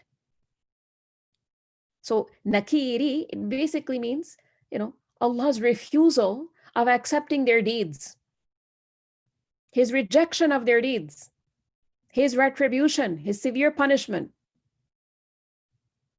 That was so severe. So it turned life into lifelessness, habitation into ruins. And you see this term nakir was actually nakiri. The ya over here has been dropped, so this is abbreviated nakir, meaning my reproach. How terrible was my reproach. So take a lesson from those nations that have passed. They were inflicted with a punishment and they were destroyed. So you should fear the punishment of Allah. If you don't believe with certainty in the punishment, then look at the past nations. أَوَلَمْ يَرَوْا إِلَى الطَّيْرِ فَوْقَهُمْ صَافَّاتٍ وَيَقْبِضْنَ. Do they not see the birds above them with wings outspread and sometimes folded in? مَا يُمْسِكُهُنَّ إِلَّا الرَّحْمَنُ. None holds them aloft except the most merciful. إِنَّهُ بِكُلِّ شَيْءٍ بَصِيرٍ. Indeed, He is of all things seeing. أَوَلَمْ يَرَوْا إِلَى الطَّيْرِ. Do they not see the birds? فَوْقَهُمْ, above them. صَافَّاتٍ, with wings outspread. And this term صَافَّاتٍ, from صاد فا فا, plural of صَافَّة. So the ones with wings spread out, or ones in rows, lined up, because the term صَاف is used for a row. So birds that are صَافَّات, meaning lined up, arranged in lines, or with wings opened and flying. وَيَقْبِضْنَ, and sometimes wings folded in. And يَقْبِضْنَ, from qaf ba bod, qabd means to grasp or hold. So these birds, they have sometimes their wings outspread, flying, and they fly in formation also, many of them, right? And sometimes these wings are folded in. So think about how they don't just fall out of the sky. Sometimes these birds, they spread their wings out in the wind, gliding, and at other times they gather their wings and they spread their wings, flapping their wings in flight. And at times they fly in rows in a V formation. Look at their discipline. Just from observing birds and how they fly, there are many, many lessons to be learned. مَا يُمْسِكُهُنَّ إِلَّا الرَّحْمَنُ. None holds them aloft in the air except the most merciful. Yumsiku, from amsaka yumsiku imsak, mim sin kaf. It means to retain or withhold. If you were to one day decide that you wanted to fly with your arms stretched out, you're not going to get anywhere, right? You might end up hurting yourself, but you're not going to be able to fly like a bird. But these birds, think about their structures, their bones, the design of their wings, and how they sometimes spread those wings out and sometimes they fold them in and they take flight. And after taking flight, some travel for many, many miles, and then they land when they're meant to land. And look at their landing, how swift that is. Sometimes they're flying at great speeds, and then when it's time for them to land, that speed is reduced. Immediately it is reduced and they land. Look at the birds. Who has held them up in the sky? Allah. Innahu bikulli shay'in basir. Indeed, He is of all things seeing. He is watching over everything. In Surah An-Nahl, we learn in verse 79, Alam yaraw ila at-tayri musakharatin fi jawi as-sama. Do they not see the birds controlled in the atmosphere of the sky? None holds them up except Allah. Ma yumsikuhunna illa Allah. Indeed, in that are signs for a people who believe. أَمَّنْ هَذَا الَّذِي هُوَ جُنْدٌ لَكُمْ يَنْصُرُكُمْ مِنْ دُونِ الرَّحْمَنِ. Or who is it that could be an army for you to aid you other than the most merciful? إِنِ الْكَافِرُونَ إِلَّا فِي غُرُورٍ. The disbelievers are not but in delusion that no punishment is ever going to reach them. Meaning the forces upon which they rely will not really protect them from the punishment when it comes. There is no protector or helper for them besides Allah. If Allah does not aid a person, no one can save him. And if someone thinks that armies will protect him or her, then such a person is deceived. أَمَّنْ هَذَا الَّذِي هُوَ جُنْدٌ لَكُمْ. Or who is it that could be an army for you? Who is this? Who is an army?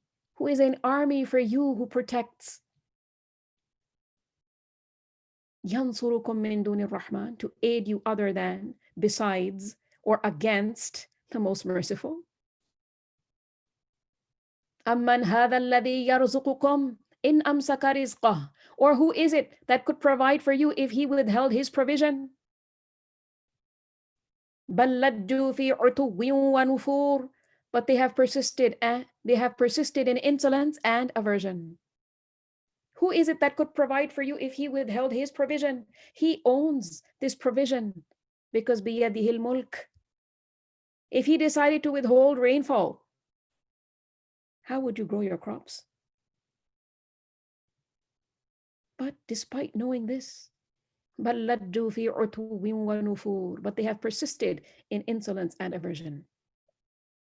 And the term lajju is from the root lam jim jim. Lajad means to persist on something when something is unyielding. They have persisted in insolence. The term urtuh from ain tawahu, urtuh is used for disobedience due to arrogance. So they have persisted in insolence, wa nufur, and aversion. Nufur from nun fa ra, nafara is used for the bolting away of an animal. So they run away, they flee from the truth. The signs are so clear, but they still don't believe. And the main reason is because they're stubborn. Whereas if you think about it, there is no other provider in the heavens and the earth besides Allah. In Surah Saba, we learn in verse 24, قُلْ مَنْ يَرْزُقُكُمْ مِنَ السَّمَاوَاتِ وَالْأَرْضِ قُلِ اللَّهُ. Say, who provides for you from the heavens and the earth? Say, Allah. Then also in Surah Ash-Shura, we learn in verse 12, لَهُ مَقَالِيدُ السَّمَاوَاتِ وَالْأَرْضِ. To him belong the keys of the heavens and the earth. يَبْسُطُ الرِّزْقَ لِمَنْ يَشَاءُ. He extends provision for whom he wills. وَيَقْدِرُ, and restricts it. Indeed, he is of all things knowing.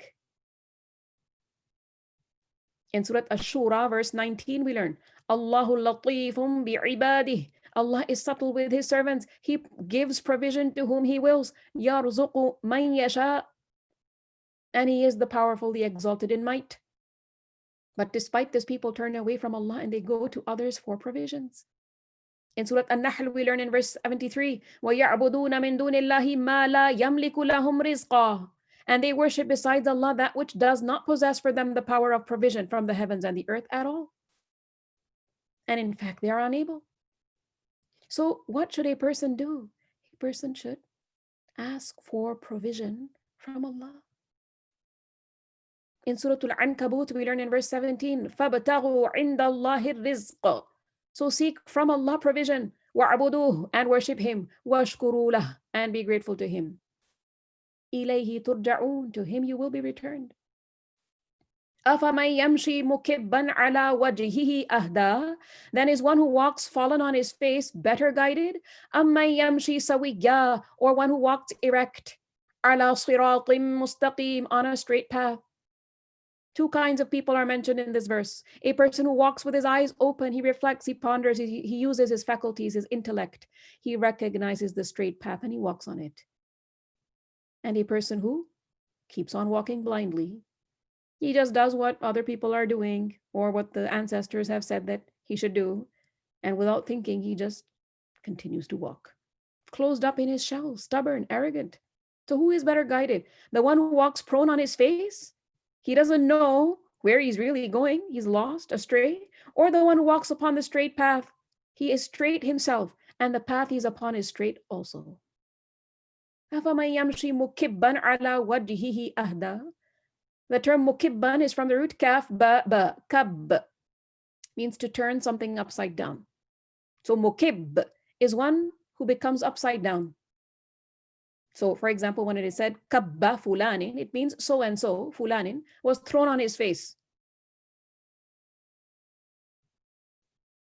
So he doesn't really look to the right or to the left, as if blind, head down, face down. Is one who walks fallen on his face better guided, ahda, or one who walks erect on a straight path? Amma yamshi sawiya, sawiya from sin wawya. Sawi is when something is free from extremes in quantity or in state. So how is the state sawi? How is it right? He is looking where he should be looking. He's going in the right direction. He's constantly looking in the right direction. So he will reach the right destination. He's straight on track. So this is the example in this world. A person walking with his eyes open, reflecting, pondering, and a person walking blindly. This is their example in this world, and their example will be the same in the hereafter. The believers will be gathered on the day of judgment, walking upright on a straight path leading to Jannah. However, the disbelievers will be gathered walking down on their faces to the hellfire.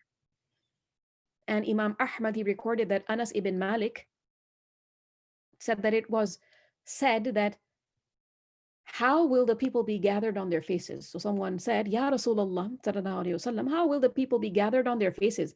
So Rasulullah sallallahu alayhi wasallam replied, is not he who made them to walk on their legs able to make them walk on their faces?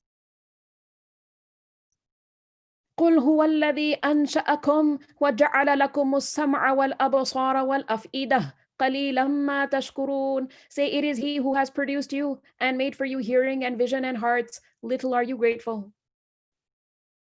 It is he who has produced you. Ansha'akum from Noon Sheen Hamza. Nasha'a means to grow or increase or to be raised up. Insha is used for creation. So it is he who has produced you. Allah initiated your creation and made for you hearing and vision and hearts. Qalilam ma tashkurun. And notice here, qalilam ma is zaid, extra, to give emphasis to the qillah. Very little are you grateful. Meaning you are grateful for a very little time, or the quality of your gratitude is so little. Allah gave you these faculties, but you don't really give the haqq. You don't use these faculties to obey Allah. So if you analyze your day, how much time are you investing in really expressing gratitude for these blessings, these faculties? قُلْ هُوَ الَّذِي ذَرَأَكُمْ فِي الْأَرْضِ وَإِلَيْهِ تُحْشَرُونَ. Say, it is he who has multiplied you throughout the earth, and to him you will be gathered. The term ذَرَأَ from ذَال ra hamza. ذَرَأَ means to create or to sow or to disperse. So it is he who multiplied you throughout the earth. He has spread you, distributed you throughout the land, and to him you will be gathered. People are scattered throughout the earth. A time will come when Allah will gather all his creation to one place. He will take them to account. But you see those who deny, وَيَقُولُونَ مَتَى هَذَا الْوَعْدُ إِن كُنْتُمْ صَادِقِينَ. And they say, meaning the disbelievers, those in denial, they say, when is this promise? The fulfillment of the promise of the gathering, the day of judgment. When is this promise, if you should be truthful? قُلْ إِنَّمَا الْعِلْمُ عِنْدَ اللَّهِ. Say, the knowledge is only with Allah. No one knows the exact time of the day of judgment except Allah. وَإِنَّمَا أَنَا نَذِيرٌ مُبِينٌ. And I am only a clear warner, meaning I am only obligated to convey, and verily I have performed my duty of conveying towards you. So what do we learn from this? That the messenger does not have the knowledge of the unseen in the complete sense, except what Allah discloses to him. That's it. فَلَمَّا رَأَوْهُ زُلْفَةً سِيئَتْ وُجُوهُ الَّذِينَ كَفَرُوا. But when they see it approaching, the faces of those who disbelieve will be distressed. وَقِيلَ هَذَا الَّذِي كُنْتُمْ بِهِ تَدَّعُونَ. And it will be said, this is that for which you used to call. When they see it, meaning the adhab approaching. And zulfa is from zailamfa. It's used for when something is near or approaching. So when they see it approaching, when the day of judgment begins and the disbelievers witness it, سِيئَتْ وُجُوهُ الَّذِينَ كَفَرُوا. The faces of those who disbelieve will be distressed. And the term si'at is from sin waw hamza, sa'a yasu'u. It means to become bad. And when it's used for faces, it means you would see the signs of distress or sadness, grief, because they will know what is awaiting them there in the hellfire is the worst evil. وَقِيلَ, and it will be said, هَذَا الَّذِي كُنْتُمْ بِهِ تَدَّعُونَ. This is that for which you used to call. And تَدَّعُون from dal ain wawu. This is that which you asked for, demanded in the dunya. Or this is what you made claims about, that, there's no such thing as the day of judgment, there is no accountability. You were seeking to hasten it, calling for it by way of mocking it. When is the punishment? When is the punishment?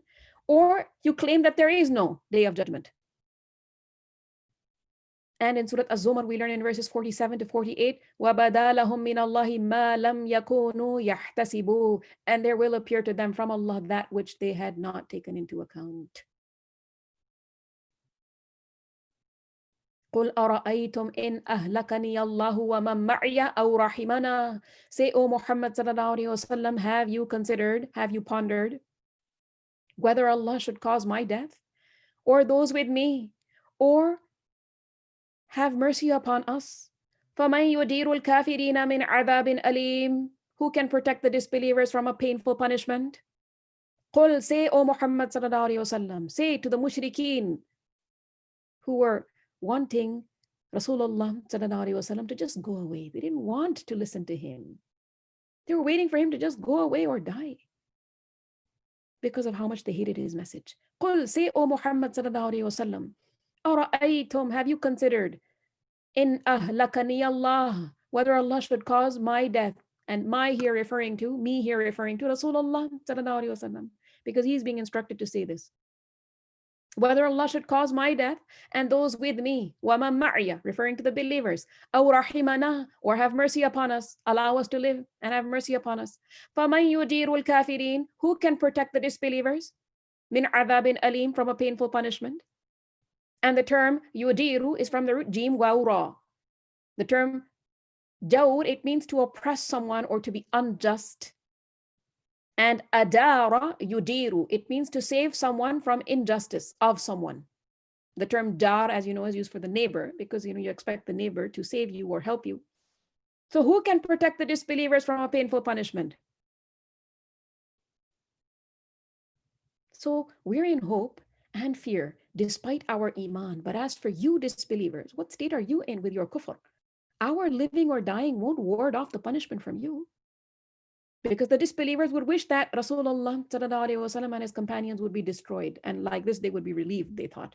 But they're told whether Allah causes them to die or has mercy on them, there is no escaping from Allah's punishment for you if you do the wrong thing, if you make the wrong choices. قُلْ هُوَ الرَّحْمَنُ آمَنَّا بِهِ. Say, He is the most merciful. الَّذِي نَعْبُدُ, the one we worship, He is the most merciful. We have believed in Him.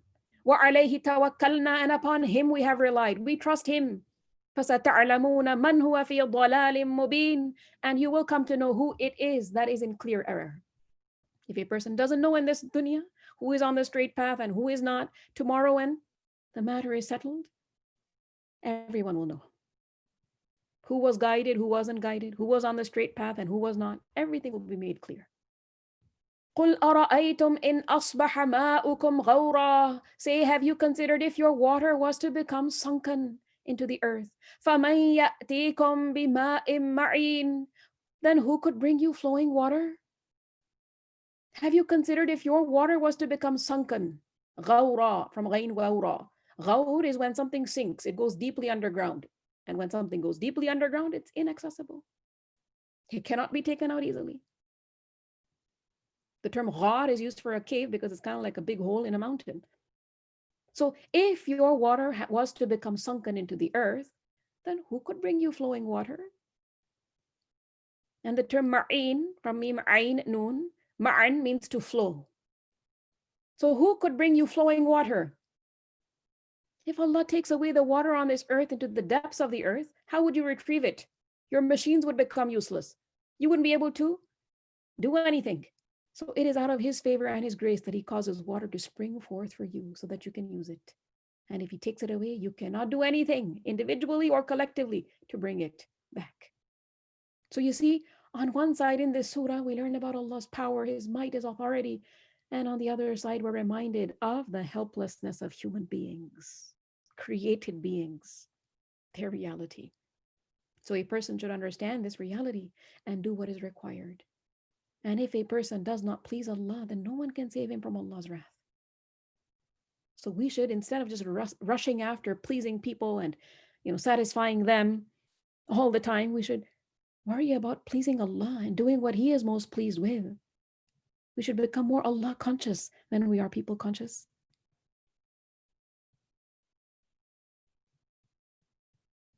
Let's listen to the recitation of these verses.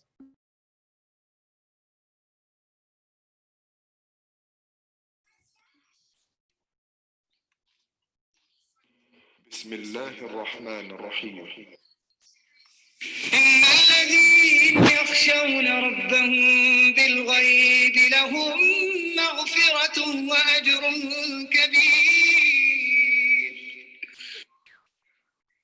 وأسروا قولكم أو اجهروا به إنه عليم بذات الصدور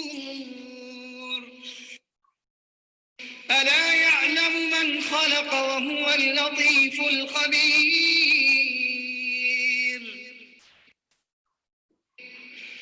هو الذي جعل لكم الأرض ذلولا فامشوا في مناكبها وكلوا من رزقه وإليه النشور أأمنتم من في السماء أن يخسف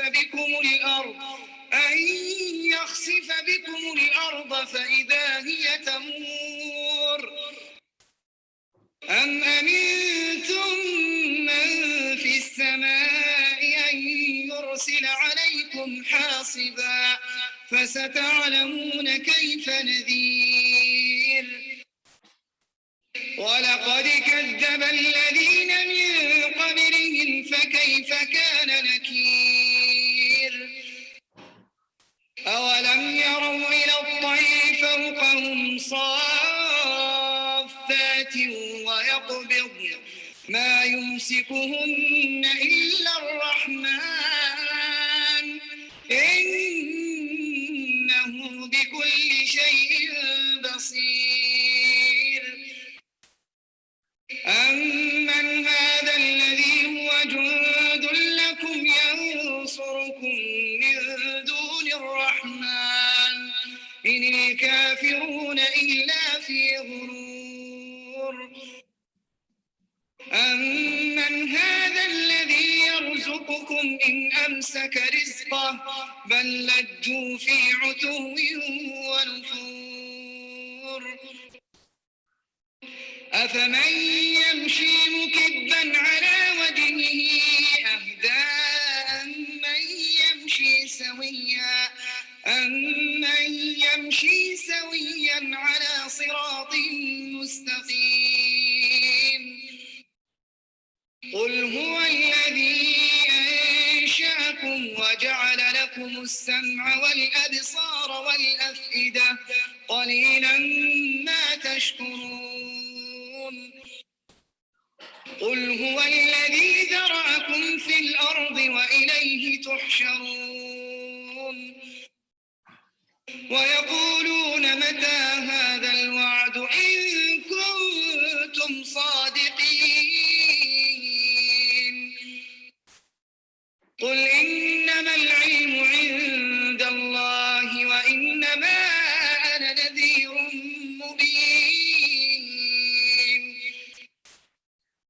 فلما رأوه زلفة سيئت وجوه الذين كفروا وقيل هذا الذي كنتم به تدعون قل أرأيتم إن أهلكني الله ومن معي أو رحمنا فمن يجير الكافرين